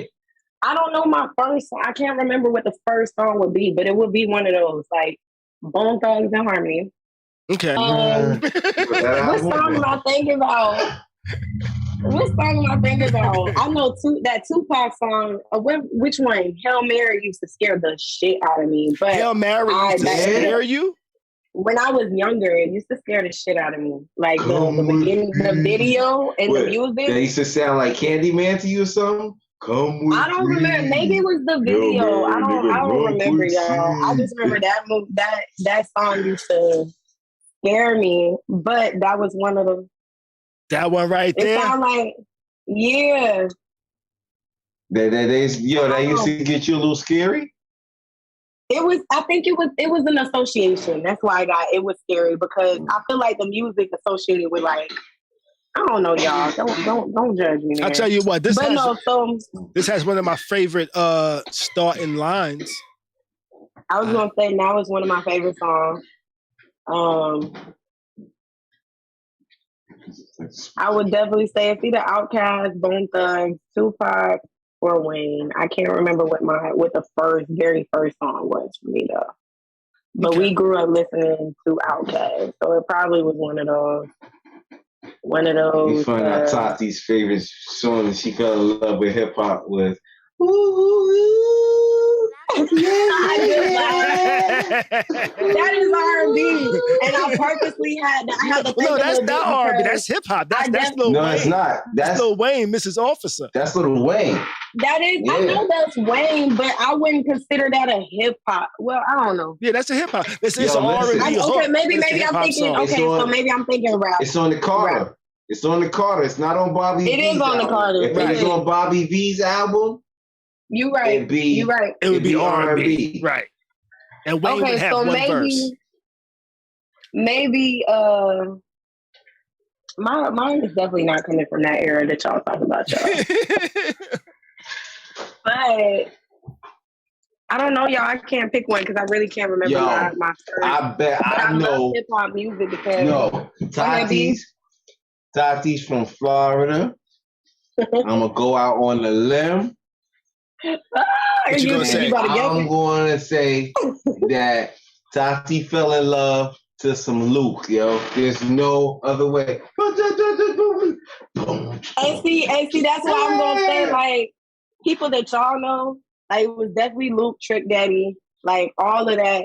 Definitely heard that before I even heard. No, I wouldn't say that. I would not say that. I don't know, y'all. I love hip hop because I definitely grew up on Trina. Florida hip hop is big on the low. You know what? Yeah, we stick with our people, and so I will say that the first hip hop music that I ever heard probably was Florida music, and then it was Outkast, then it was T.I., then it was Wayne, then it was you know what I'm saying, all those people. But it definitely probably started in Florida. Okay, definitely. Yo, thank God for BET. All right, so you know what? Facts. You know what? Tati is definitely going to give us a different perspective on the hip hop that influenced falling in love with hip hop. Yes, and falling in love with hip hop. Because I say that because Tati is a different era than us. You know.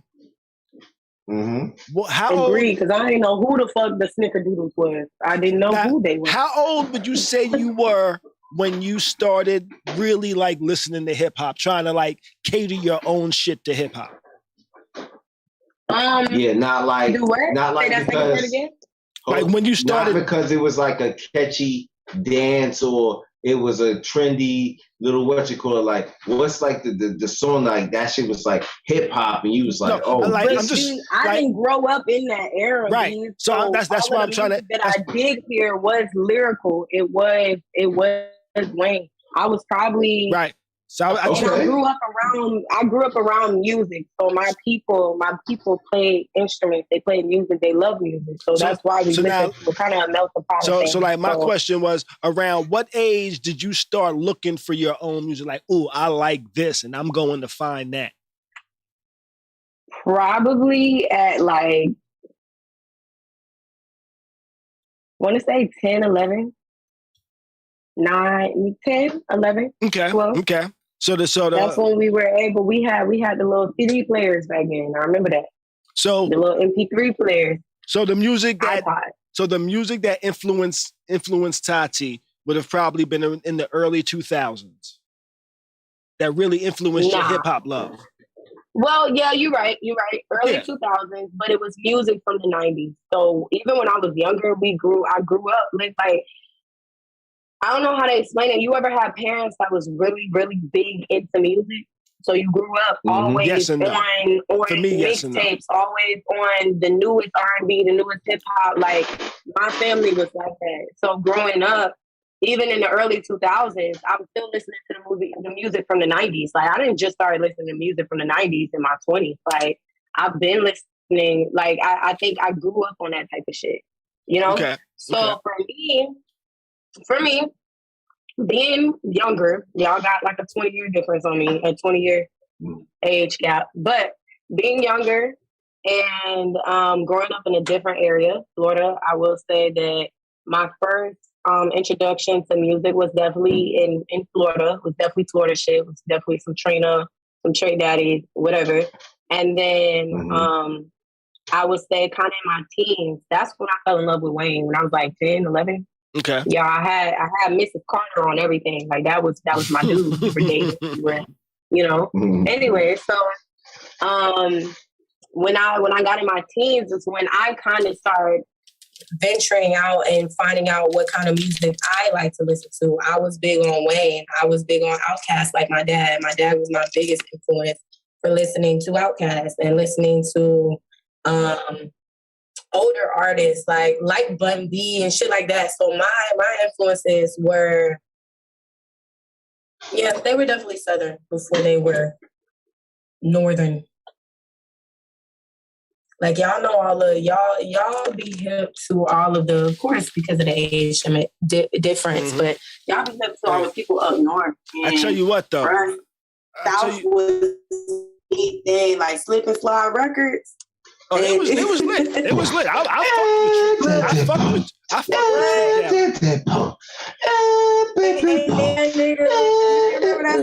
Yeah, yo, that was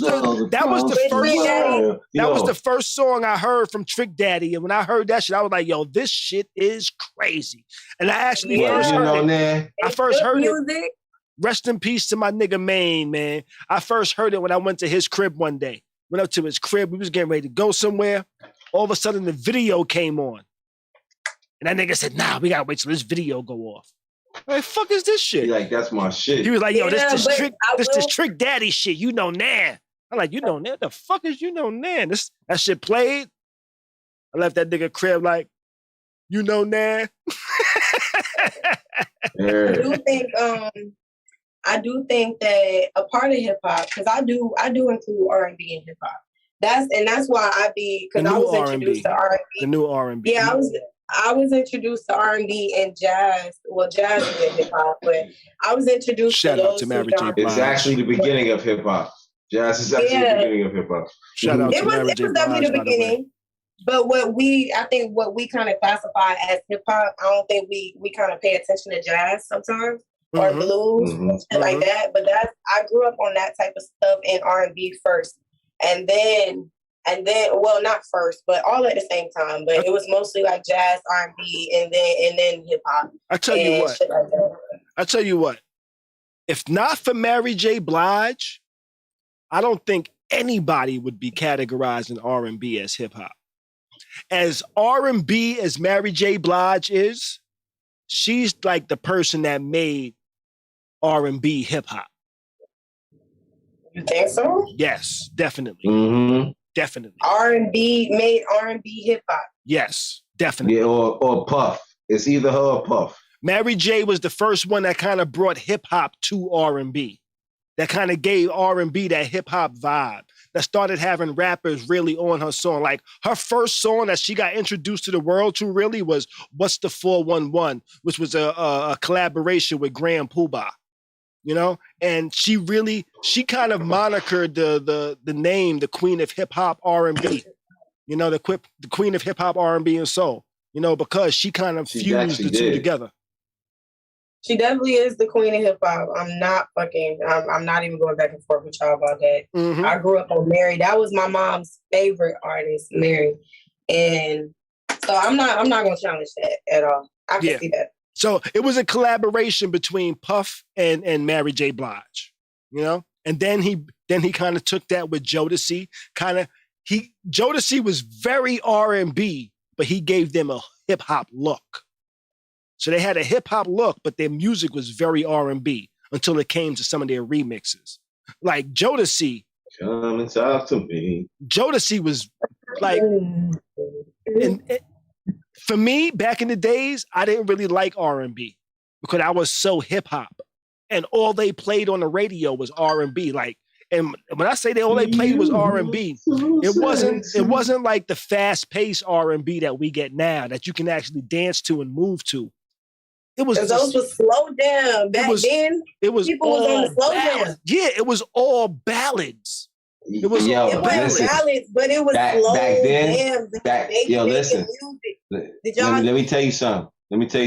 Back then, that's when they had the music where you wanted your woman close to you, not across the room dancing. Like nowadays, like so.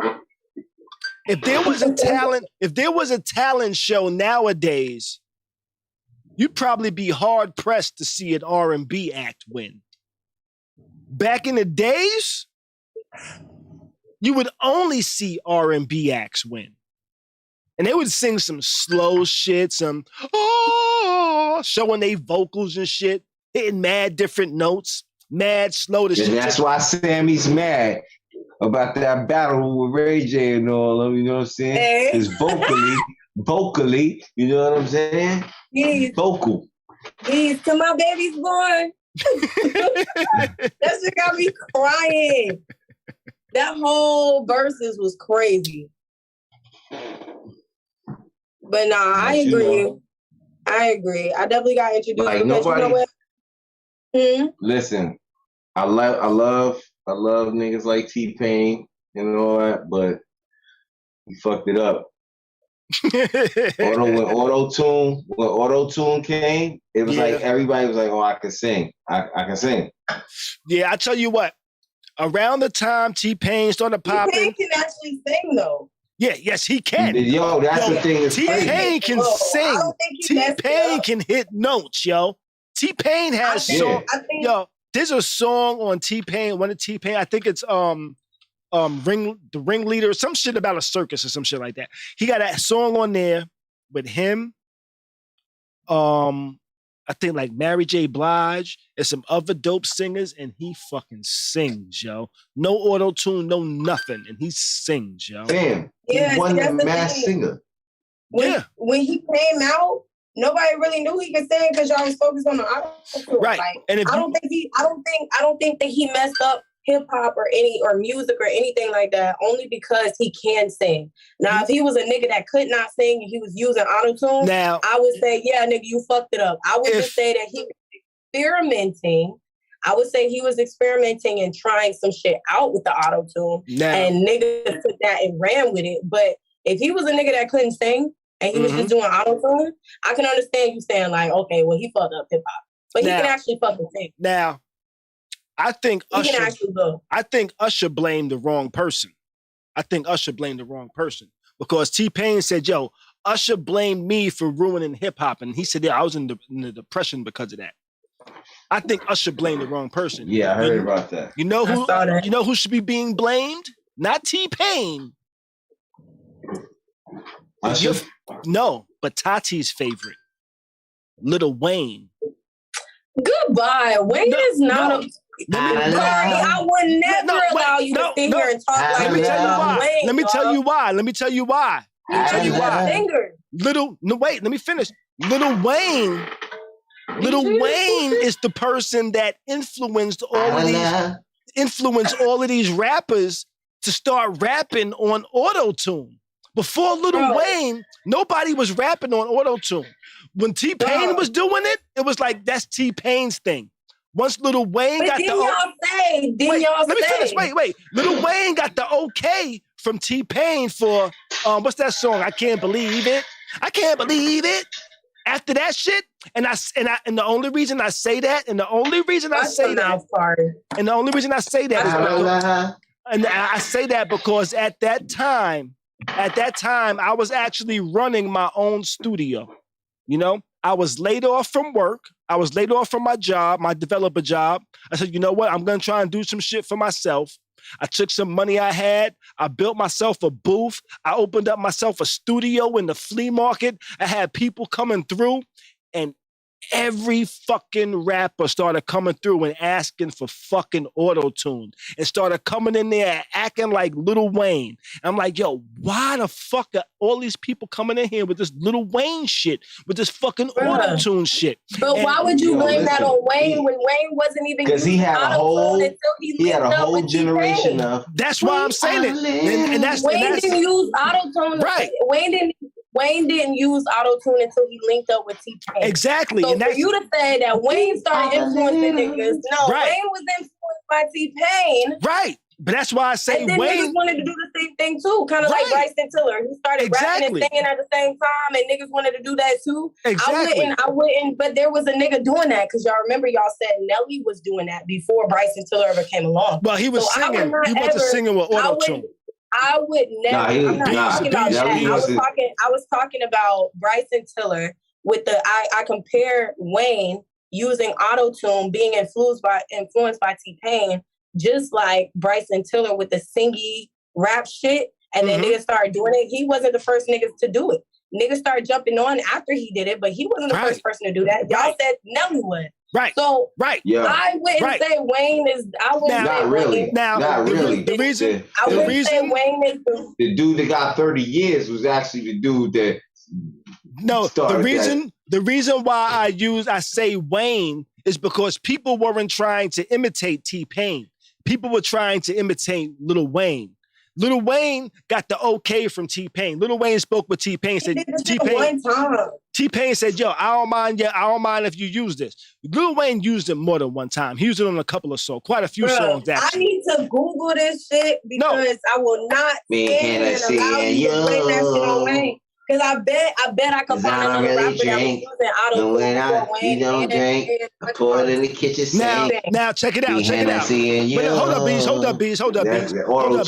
Now, before Lil Wayne, the only person really using auto-tune was T-Pain. Who was using it before T-Pain? He wasn't the only person because he went on that one interview hold up. The people that used it before T-Pain didn't use it like T-Pain. They used it how auto-tune was intended to be used. Auto-tune was intended to be used to fix your vocals, not make them sound like the way that they use now, how T-Pain uses it. T-Pain has it at an extreme setting to force it to sound that way. Auto-tune was actually created to fix people when they actually miss a note when they're singing. It was for people that actually sing to fix the notes that they don't hit every single time. It wasn't created to be used how we're using it now. I saw an interview. I just want to make you mine. Was a nigga. I saw him saying in the interview that there was somebody that was using auto-tune prior to him, and not in the way that you're saying, where it's just where it was. Because he did go over that where he got into it. You're talking about Computer Love. No, not Computer Love. With the owner. Computer Love used the voice box. The artist that T-Pain was referring to that used it to the extreme, there was 2 artists that used it to the extreme before T-Pain, where he said, you know what, I want to try it like that. And that was Cher. Cher used it on the song where she kind of used it to the extreme. I forget the name of the song. And J-Lo used it on the song where she kind of used it to the extreme, where you can actually hear the auto-tune kicking in and out.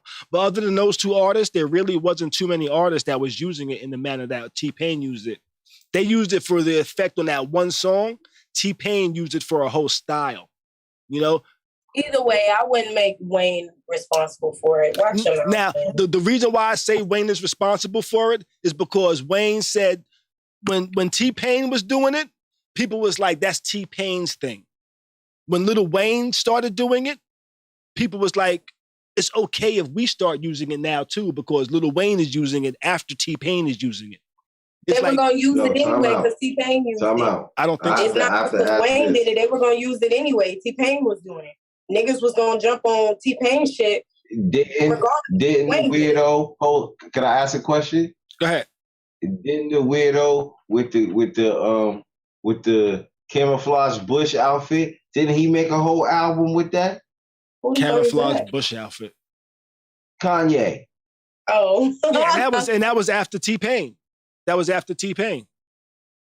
And after the 808. So how can the Wayne shit. How can you credit T-Pain?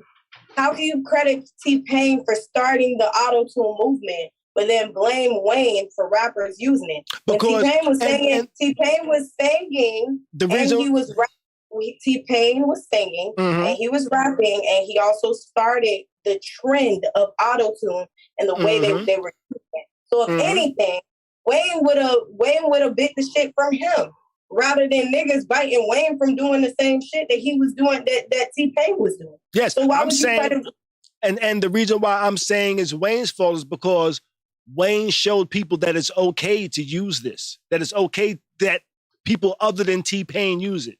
It's not just a T-Pain thing. Anybody can use it. And that's why people started trying to be like Wayne, not T-Pain. I don't think people started doing the auto-tune to try to sound like T-Pain, because T-Pain was majority singing. Lil Wayne started rapping on his shit and having a little melody with his shit. But T-Pain was rapping as well. No, T-Pain was rapping and singing, and then he just so happened to link up with Wayne and do a T-Pain was like, rapper turned singer. He wasn't really singing and rapping. You didn't really hear too many raps. That he wasn't rapping, because he was definitely rapping and singing. So you can't disregard him rapping just be like, oh, well, he was primarily singing, and then Wayne came on and started rapping. Nah, where was he rapping? I honestly can't recall a T-Pain rap once he started singing. In the same song you just referenced. Like, where was he rapping? Anyway, I think that T-Pain is the one that started the auto-tune movement. I wouldn't say just because. Yes, I agree with you. Just because Wayne did some songs with him, that he was the one that made rappers feel like it was okay to use auto-tune. Now I think niggas was gonna take that anyway because T-Pain introduced it. Okay, historically. That's all I'm saying. Historically, hip hop has like a no biting fucking rule in hip hop, you know? And they used to. Right. I'll say that, but let me finish. And prior to Lil Wayne using auto-tune, nobody was biting off of T-Pain. Nobody was saying, hey, I want to do auto. Niggas was using prior to. I don't have my computer in front of me, y'all. Prior to Lil Wayne using auto-tune with T-Pain, nobody was doing it. Because it was like, yo, people are going to think I sound like T-Pain. But once Lil Wayne did it, people was like, you know what? I can sound like me because Lil Wayne did it and he sound like Lil Wayne. Tell you to your face, you ain't nothing but a faker. I guarantee, if you go back and just listen to hip-hop, you'll notice that, hey, nobody started rapping with auto-tune until Lil Wayne started doing it. Lil Wayne, I will say Lil Wayne is a GOAT. He's not the GOAT. He's a GOAT. He's a GOAT. And a lot of people want to be Lil Wayne. A lot of people want to be Lil Wayne. Yo, there's so many littles out there. Come on. There's mad littles out there. And it all sparked from Lil Wayne. Yeah. Mad Little. Lil Wayne is mad people fathers. Only Little that what you call it gets away with the little part is probably Bow Wow.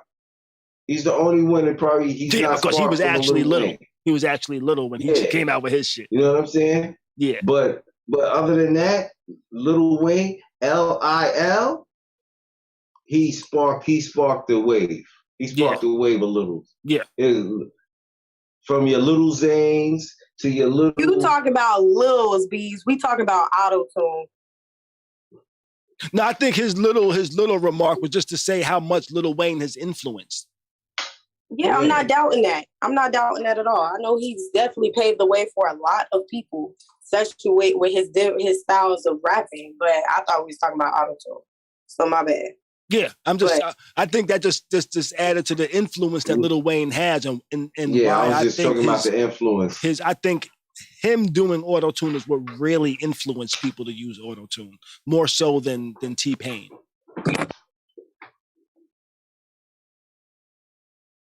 And that's why I think T-Pain kind of took the brunt of you're to blame for auto-tune, but I think it's yes, he is ultimately to blame, but I think if Lil Wayne never would have did it, not so many people would have jumped on the wave. At that time, I get it. You know? And now it's so common, it's so common nowadays that people, you just hear a song with auto-tune, you don't even really notice it, really. It's just so common now. Which, now, if you think about it, from where we came up in hip-hop bees to how hip-hop sounds now, hip-hop definitely sounds like the future. Just like the way music is made and the shit that's used, it definitely sounds like the future compared to back in the days. Which is wild, because I always thought back in the days, I wonder what hip-hop will sound like in the future. I never imagined it turning into what it's turned into. Not saying what it's turned into is a bad thing. It's just that it's just a sonic sound that I wasn't prepared for hip-hop to be in. It's for me with that, it's like I feel hip-hop has evolved, but now I feel like it's stumped right now. It is. And the reason I say that because the creativity level is definitely lazy. Yes. You know what I'm saying? I'm not going to say that it's not, that it's like, because there are a couple of people out there that are like fighting for hip hop. And when I say fighting for hip hop, they're trying to sound like nobody but themselves. You know what I'm saying? And I feel like a lot of people are coming in and being lazy about it. And then that's why you got like this one subliminal sound. And I feel like it's subliminal at this point. I feel you. Now, to get out of this hip hop topic, I actually thought about this earlier, and to kind of piggyback off what you just said about like the one sound. I get what you're saying, but there is one part of the country, I think, that kind of stayed away from that one sound. And I think that's Cali. I think Cali has did a good job of not really falling into the we got to make our shit sound trap. Cali shit still sound like Cali shit. Cali, yeah. And I say that because one of my favorite... What makes up trap? What's that? What makes up trap music? Is it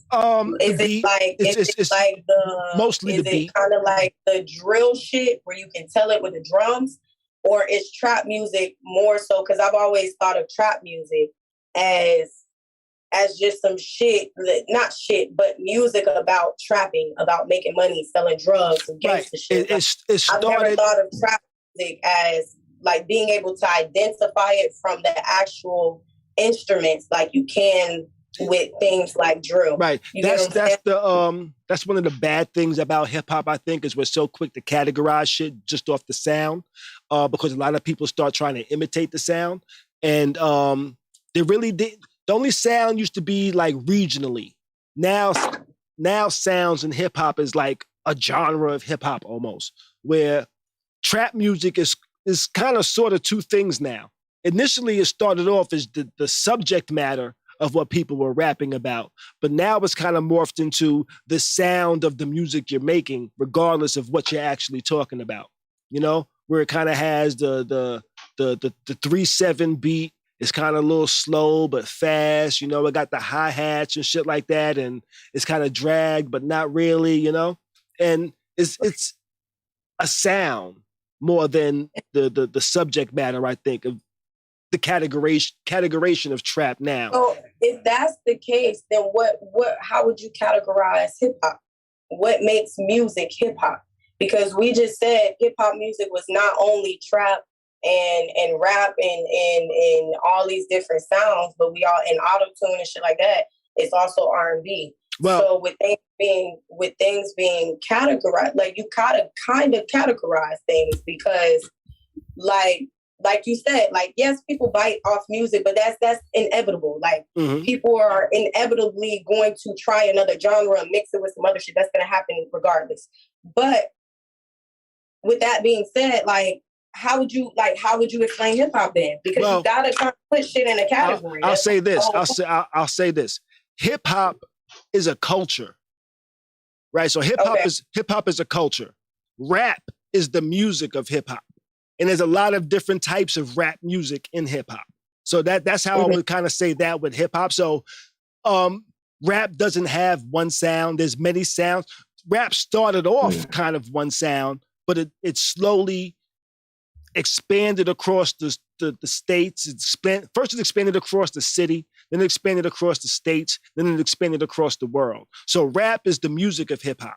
You know, so hip hop is the language of hip hop. You know, you got that's what I'm asking. You got the dance of hip hop was breakdancing. With trap music though.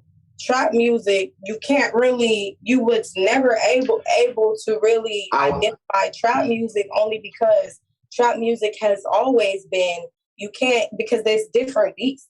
Niggas will make a trap song out of an R&B song, like even back in the days, not even new school shit.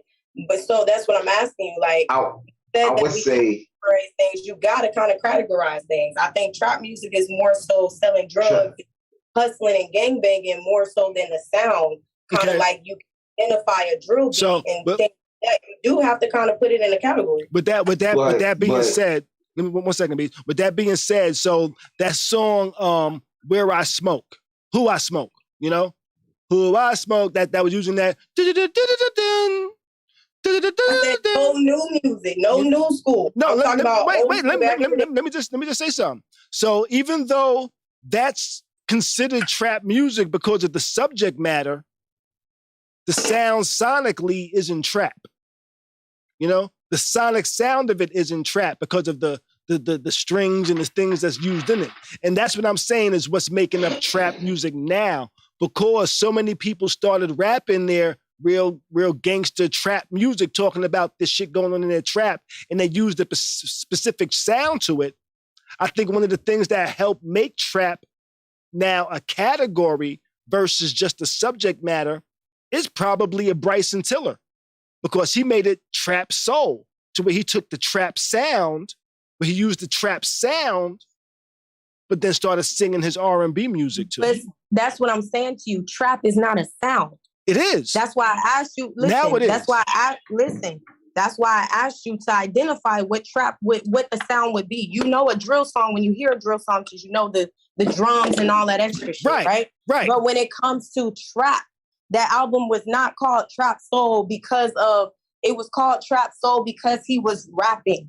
He was rapping about hustling. It wasn't about the sound I guarantee it was because of the sonics. But listen, but what I'm saying to you is, even throughout the South, like, trap music has never been, you can never listen to a beat and be like, all right, this is a trap beat. It's certain shit that, you can listen to a Future song and shit like that. You be like, yeah, this is a trap song. But a lot of the times, trap isn't a sonic sound. It's not a sound. Trap has always been more of a hustling thing. It's always been more of a Jeezy, because even people like Jeezy and Gucci, like back in the day, they wasn't rapping on trap beats all the time. Like the sounds, you can never just from the beat alone, you can never just identify a song and call it a trap song. It's more about the lyrics and what the song is about. For me, I think trap is more so is about selling drugs and telling the street life. You can never listen. You can't pull That's a Gucci how it song. started. Listen, you can never listen. And that's what I'm saying. Trap did start in the South, in Atlanta, with in Houston and places like that, but they were not using the same beat. That's what I'm saying. You can't identify a trap beat. You can't identify a trap song just by the beat. Yes, you can. You can only identify it by trap is identified by what they're talking about. That's how trap, it started. The genre of trap. Listen to what I'm saying to you. I'm telling you that's how it started. The genre of trap music has always been about the content of the song. It has never been about the sound of the actual sample of the music itself. And I keep using drill because drill is something new and we all can kind of identify that. It's never been a sound you can hear a beat of a drill song and you can say, all right, that's drill. Right. You can never hear a beat of a song. If I played you a beat to a few songs, if I played you a few songs, no instrumentals, no lyrics, you would not be able to tell me that this is a trap song that was made from it. Because trap has always been about street life. The people that make the music, trap has always been about the street life, how they had to get it, how they had to hustle. I agree with you to an extent. I would agree with you. That's how it started. But now trap is a genre that doesn't include what the lyrics are. It's a sound. Because you can go on YouTube, right? Let me finish. You can go on YouTube right now, type in trap instrumental, and you'll get about 30,000 beats that's just dedicated because this sounds like a trap beat. It's gonna be some beat drums and shit like that. Right. But listen. Right. It's gonna be the sound. So now if somebody took one of these trap instrumental beats and made a lovey-dovey singing song to it, it would be a trap song. No matter what people say, that person says, hey, this is a love song, they're going to say, hey, it's on a trap beat. This is a trap song. This is some trap soul type shit. No, but this is why I said take out the new modern day bullshit, because the new modern day bullshit is a lot of shit mixed with shit that you can't even put a title on. Right, and that's why I say things migrate. Y'all was trying to categorize people like Bryson Tiller. What do you even call them? So we can't reference to that music. So let me ask you this. Give me a second. We can't reference to Bryson Tiller and shit like that when you can't even categorize the nigga and the type of music that he makes. You had to categorize himself. Let me finish. You couldn't even categorize the nigga before he categorized himself because there was a lot of things mixed in one. What I'm saying is that's why I reference to back in the day, even trap music today, like back in the day, the beat didn't necessarily deem the song to be a trap song. It's always, and if you look up trap music, the genre will come from Atlanta as in trapping, selling drugs. It's always been about the lyrical. Google trap music right now, and it will tell you it's about the lyrical. Okay, now let me ask you this. Wait, let me finish what I'm saying. Go ahead. If you Google trap music right now, it will identify the genre of music by the lyrics, the lyrical content, not by the sound. That's all I'm saying. Trap has never really had its own sound. Trap has always just been about the lyrical content.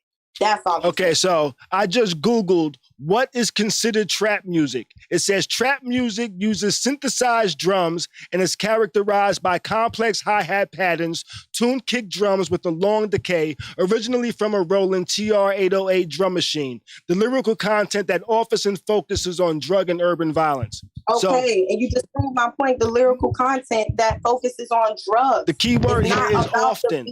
The key. Okay, so wait. Let me stop. Stop 1 second. It starts off describing how the music of it sounds. It starts off sounding. It describes synthesized drums. characterized by complex hi-hat patterns. But this is exactly what trap music is. It's described by these drums. It's described by the hi-hats. It's described by the synthesized drums. It's described by the arpeggio of a lot of the keys that's going on. There's a sound to it. Got all of that in it. It's not the sound. That's why it also sound. That's why. So now check it out. Let me ask you this question. Let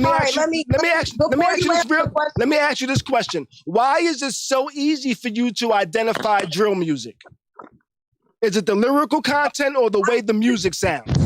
If you're listening to me, I just explained to you that I can't even compare it to drill. That was my whole point. Okay. Because drill, listen.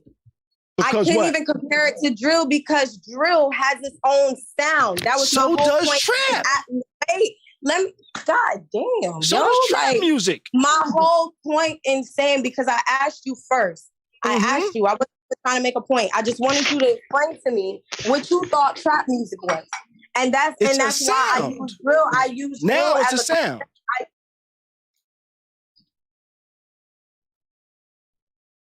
Now it's a sound. Trap music started off as being lyrical content, but now trap music has become a sound. You don't have to be a gangster rapper to make trap music. Talking about back in the day, now. Back in the day is 5-6 years ago with trap music. Guess what? It's cool. Trap music can be a sound now today. Boom. If drill music is a sound, so is trap music.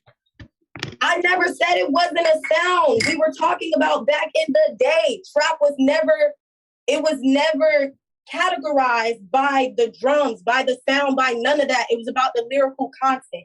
That was the point that I was making, which is why I even brought up drill. And that's why I brought it up. Because drill, you can identify trap music back in the day. You couldn't really identify by the sound, by the instrument. That was my hope. But again, I do agree with you. Today, trap music, you can't identify. I was just saying back in the day, there was no identifier. It was just the lyrics. That's what I said the whole time. I said trap music started off with the lyrics, but now today, it's a sound. Okay. That's what I said from the beginning. Okay. I'm not even sure how we got here. Let's get to another subject. I think that's pretty much everything I have for the night, really. Let's see.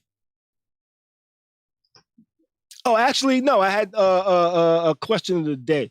Wayne Mills hit me up earlier. We actually spoke about this subject the other day about the whole McDonald's thing, but I saw something earlier that kind of said, you know what? Maybe I might bring this up a little bit real quick because this was a story that I read, or it was a question. It was a question that I read that a woman said, yo, some people are saying she's bugging for her stance. Other people was like, she's cool. So she decided to ask a question. I saw this on Reddit. The woman, I'm going to break it down real quick.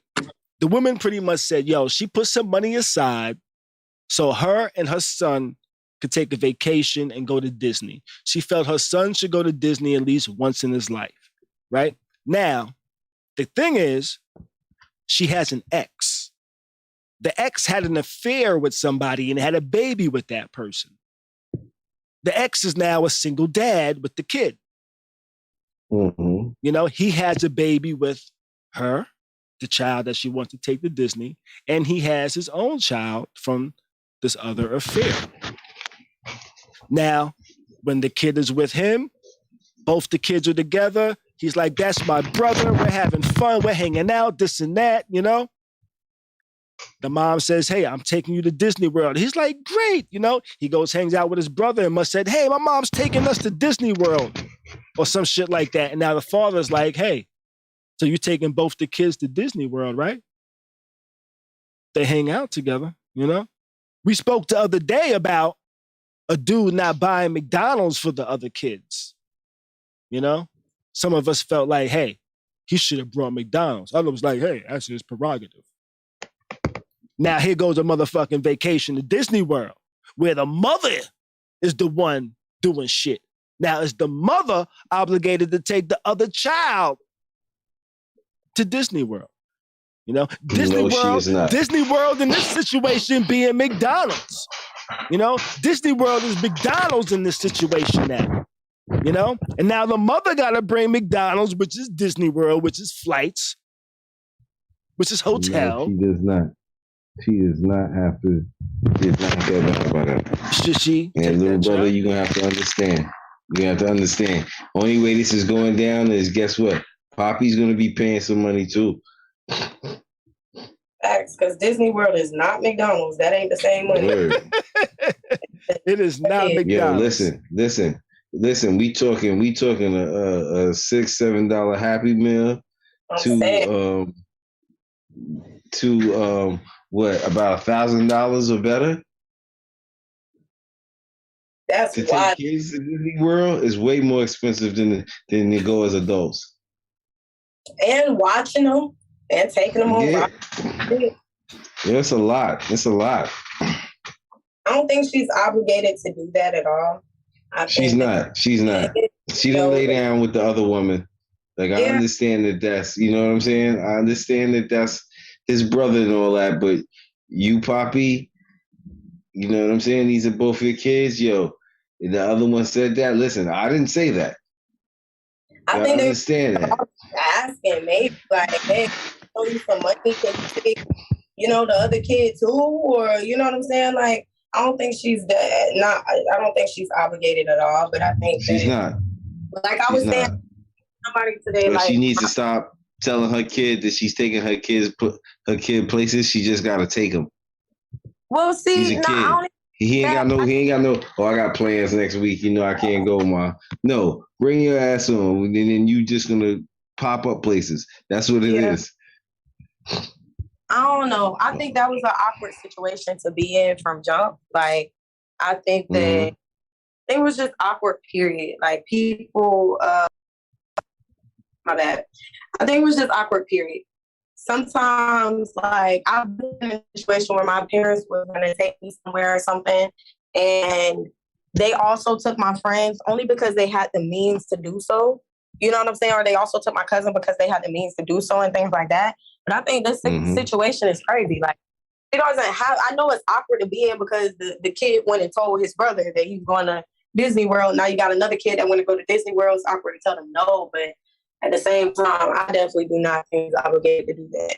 And if she did, it was out of the kindness of her heart. Just like homeboy with McDonald's, like, was not obligated to do that, but if she did, it was out of the kindness of her heart. Yo, and what makes you think that he has it? Like, this is my whole thing. He or she has it, My bad. I had to run away, y'all. I will say that, like, if I personally, with both situations, if I knew, no, I'm not even gonna say that, because with the kid situation, you can't as an adult blame a kid. You know what I'm saying, for that, the actions of his parents. But at the same time, it's just like, I don't know. I don't feel like that's that. I don't even know why we having this conversation. Why the fuck? I don't know.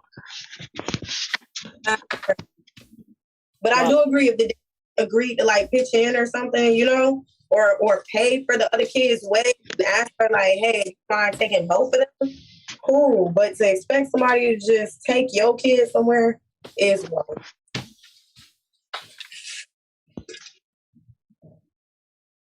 Forgive me, y'all. I had to step away for a second because I took a look over here. I told Tati the other day that, I said, I left a sandwich up here on my desk one night, and I woke up, and that was this morning. There was like ants on my desk, right? There was ants on my desk. But I just saw my Khary's crib mug over here earlier I was drinking out of. I set that shit down. I looked over.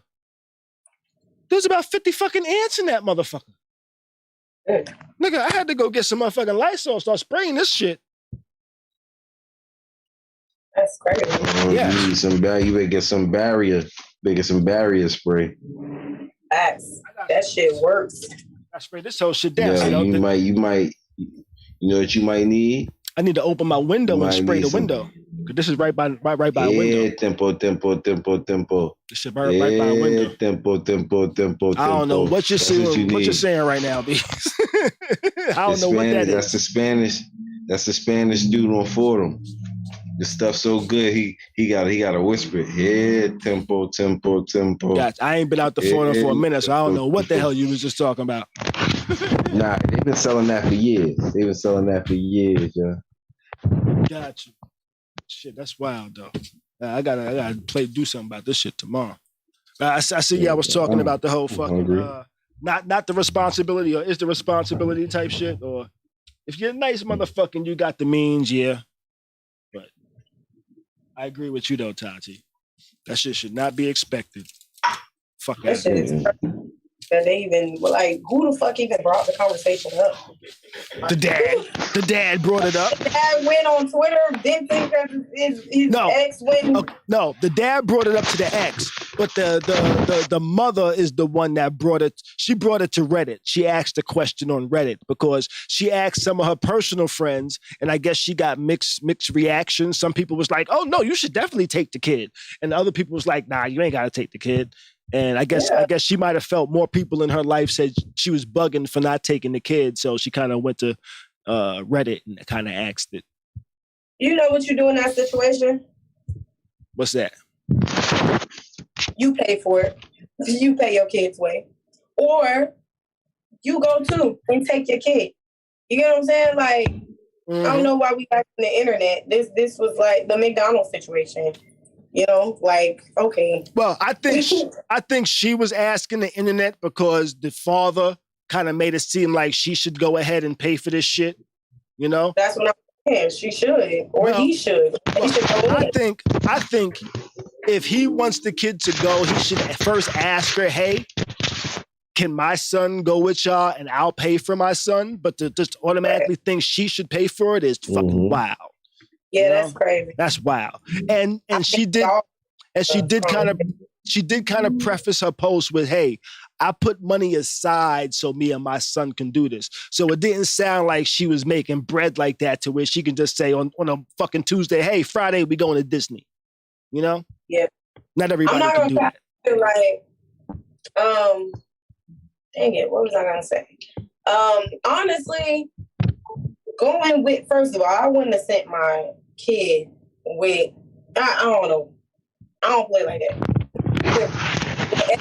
Well, that's the kid's father. That's the kid's father. But listen, what I'm saying, I know it's the kid's father, but what I'm saying is the mom, the woman was taking him, right? The kids? Yeah. I would have sent my kid his ex anyway. Well, it sounds like he's the single dad with custody, and it sounds like from how they made it sounds like he's taking care of the kid on his own. It doesn't sound. Guess what? Why the other lady has some input if she ain't even taking care of the kid's mom? Oh, because he has another kid with her, and I guess he has split custody with her. So every other weekend or some shit, I'm assuming here, every other weekend, his son with her comes to his house where now he plays with his brother that's from another relationship. But see, that's what I'm saying. I would never send my son with the mother of the other relationship. Well, it's not with the mother, it's with the father. It sounds like the father's a single dad where the mother isn't in the picture. No, listen. I thought you were saying that he was with a lady, they had a kid, he cheated on this lady with another lady, had a baby with this lady, has custody of that kid. Right. This mom is on Reddit asking about the situation. Am I right? No, it's the mother of his son that he doesn't have full custody of asking. So she drops her son off with him every other weekend or some shit. So that son gets to chill with his son that he had from another relationship where she left him. So now he's the single dad raising this kid out of another relationship, but he has a child with this woman, but he also takes care of this child half the time. So his two kids get to be together sometimes. And he's thought you said the mom that the other relationship, not the mom that's taking the kids to Disney World, but the other mom was the one that was asking this question already. No. It was the mom that has the other child half the time. I got it. Yeah. Because I'm like, why is she even speaking up? Yeah, she should shut the fuck up. Yeah.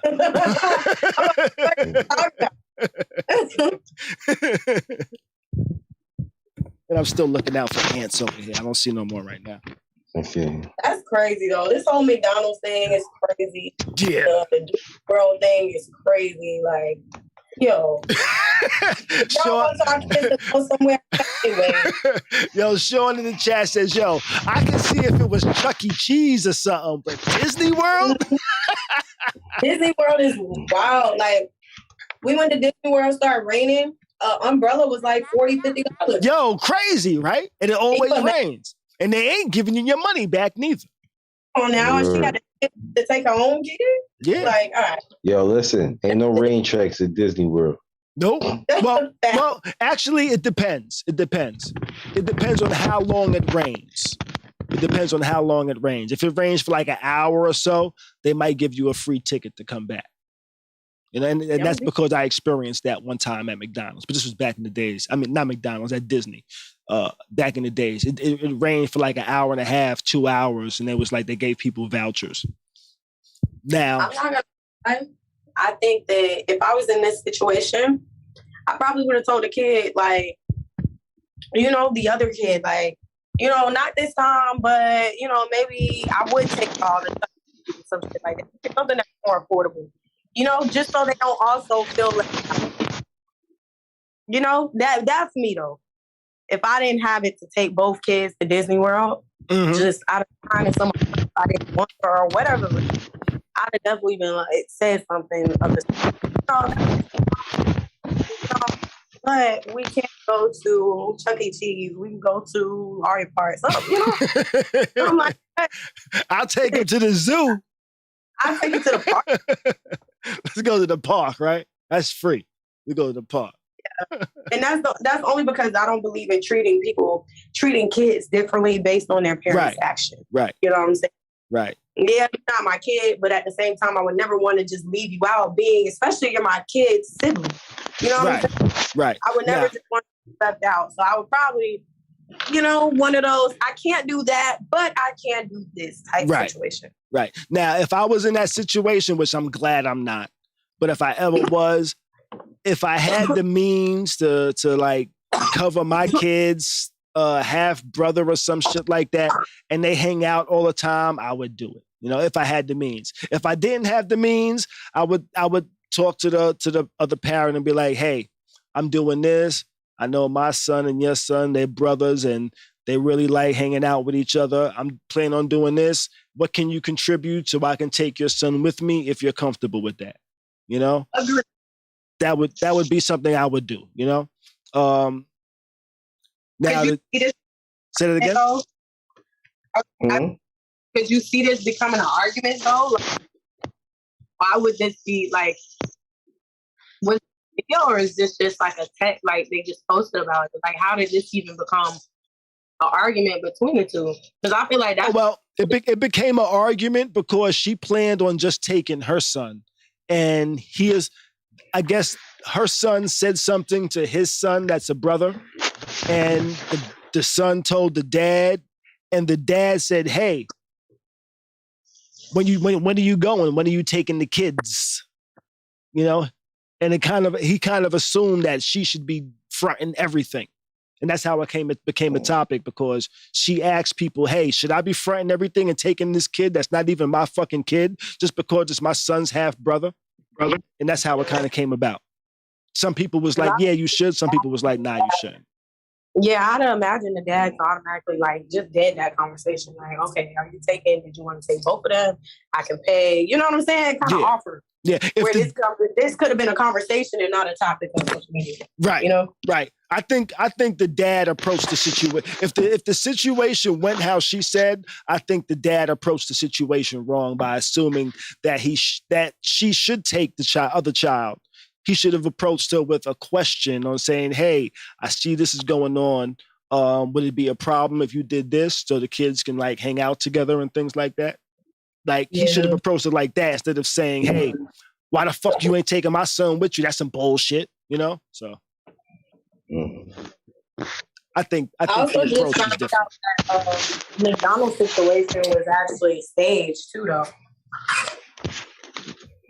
Oh, it was staged? I saw a funny ass meme today. You know, it was this lady was standing in the living room with like her arms around 3 kids, right? And then the camera kind of panned to the balcony. And you just see a dad out there dancing with his kid holding a bag of McDonald's. They just both out there dancing like, I got McDonald's. Yeah. I got McDonald's. You know? That's terrible. I found that funny as hell.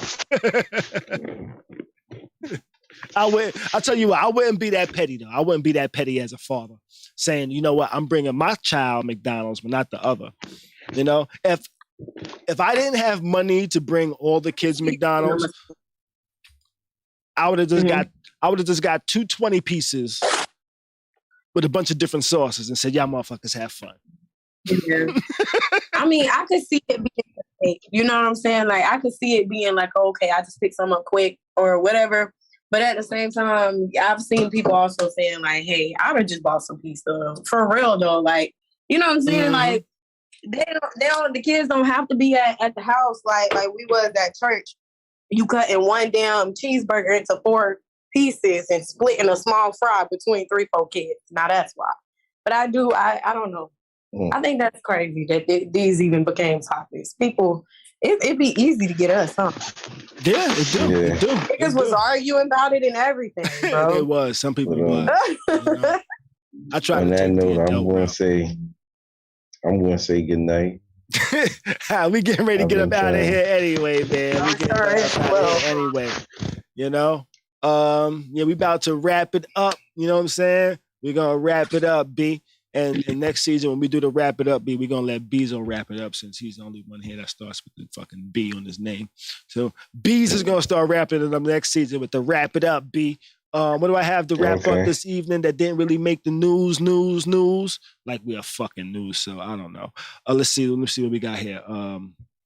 More trivia. I'm on the trivia section right now. That Fri July one was pretty good though, huh? Yeah, I never got the answers. Okay, all right. So to wrap it up, we'll give the answers to the 3 members of the Fri July: Chip Fu, Mock Fu, and Pac Fu. You know, that's when niggas was going by the themes and shit with their whole groups. Oh, yo, that was his name. That was how he started off his song. Chip Fu. That was a lyric. Mock Fu. Chip Fu, Mock Fu, and Pac Fu. And Mock Fu was the light skinned guy, right? The mama, the daddy, and the kid. That sounds 3 Bearish to me, y'all. Now, it don't sound like a 3 Bearish song. Do you know anything about Fri July, Tati? I don't. I really don't. They had a song called La Smooth that featured Shaq. We ain't got nothing to prove. That featured Shaq. How many songs is Shaq on? Because I'm never heard Shaq that song. got a fucking catalog. Shaq got a catalog. Dead ass. Shaq could low key do a verses, yo. The word. Hey, La Smooth. Yo, we ain't got nothing to prove.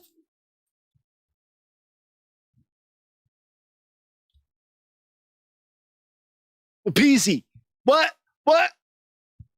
This is when you did the East Coast stomp. Docking.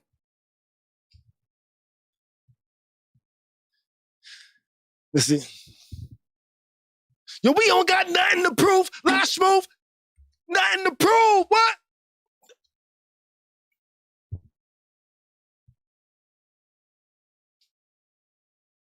A doodle chop. Wait, was it Last Move? No, it wasn't Last Move. It wasn't Last Move that Shaq was on. Oh, Can We Rock? You know what song? It was What's Up, Doc. It was What's Up, Doc. It was What's Up, Doc that Shaq was on. I'm the hooper, the hyper, the Bob Biper. What's up, Doc? Can we rock? What's up, Doc? This was such a corny hook. Yo, back in the days, you only just had to say something that sound cool. I think I saw a putty cap. A Humpty Dumpty Hippity Hump. What? Niggas wasn't saying nothing really, yo. Nothing. That sounds like it could have been on Space Jam. Yeah. let me find Shaq part of this song. Here goes Shaq part. Now, who's the first pick? Me, Word is Boning. Not a Christian Leitner. Not Alonzo Mourning. What's up, Doc?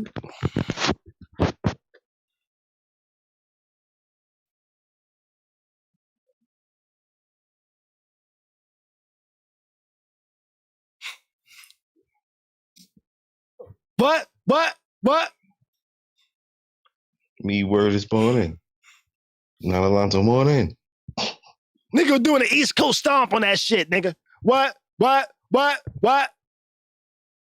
Damn it. Can we rock? What's up, Doc? Yo, Tati. Yo. And at the same time, Tati, Shaq had just broke the rim while he did a dunk. Yeah, he did. But you know what? On that note, let's get ready to get up out of here. We're going to take a little hiatus, a little break for a couple of weeks. But we did say we will be back on Sunday for an anniversary show, huh? We'll figure out the time, and I'll post the time that we're going to do that. But until then, happy 4th of July if you celebrate 4th of July. We still ain't got our 40 acres and a mule, so I don't know what we celebrating. Give me a 40 acres, give me a mule. I might celebrate. I don't know what I would do with a mule, though, if they actually gave me a mule nowadays. They said, hey, here goes your 40 acres and a mule. I'll say, thanks for the 40 acres, but I'm not sure what I would do with the mule. Need that mule. You ain't got no land to plow. You know? Yeah. I'm not sure. Even if I got land to farm, I'm not sure I'm going to farm that shit. I'm a tech guy. What you going to do with that? I'm a tech guy. I work on computers. I'm going to build a house. If they give me 40 acres, I'm going to build a house. I'm going to have a big backyard. I'm going to build a golf course. That's what I'm going to do. I'm not sure what I'm going to do with that. You know, but on that note, America don't need no celebration this year, y'all. Just celebrate the fact y'all off. They still racist, y'all. It's bad. May y'all weekend be great. I'm not sure why this ain't working. We out. Do your best to stay sucker free and keep a smile on your face, mother sucker. Yo, love y'all. See y'all tomorrow. I'm out. I mean.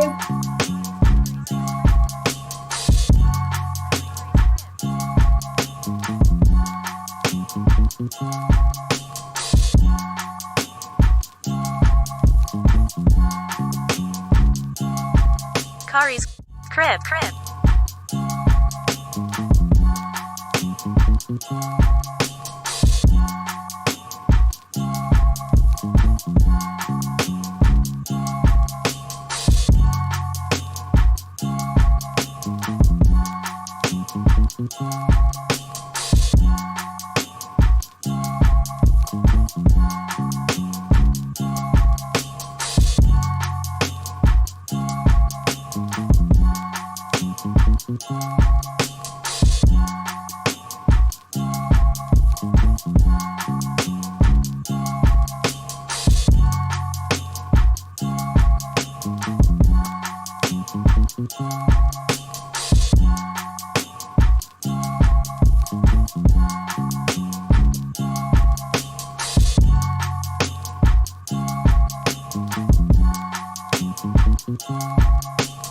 Thanks for watching the dopest live stream. That's something like a podcast, something like a newscast, and sometimes like a showcase. Khary's crib. Thanks for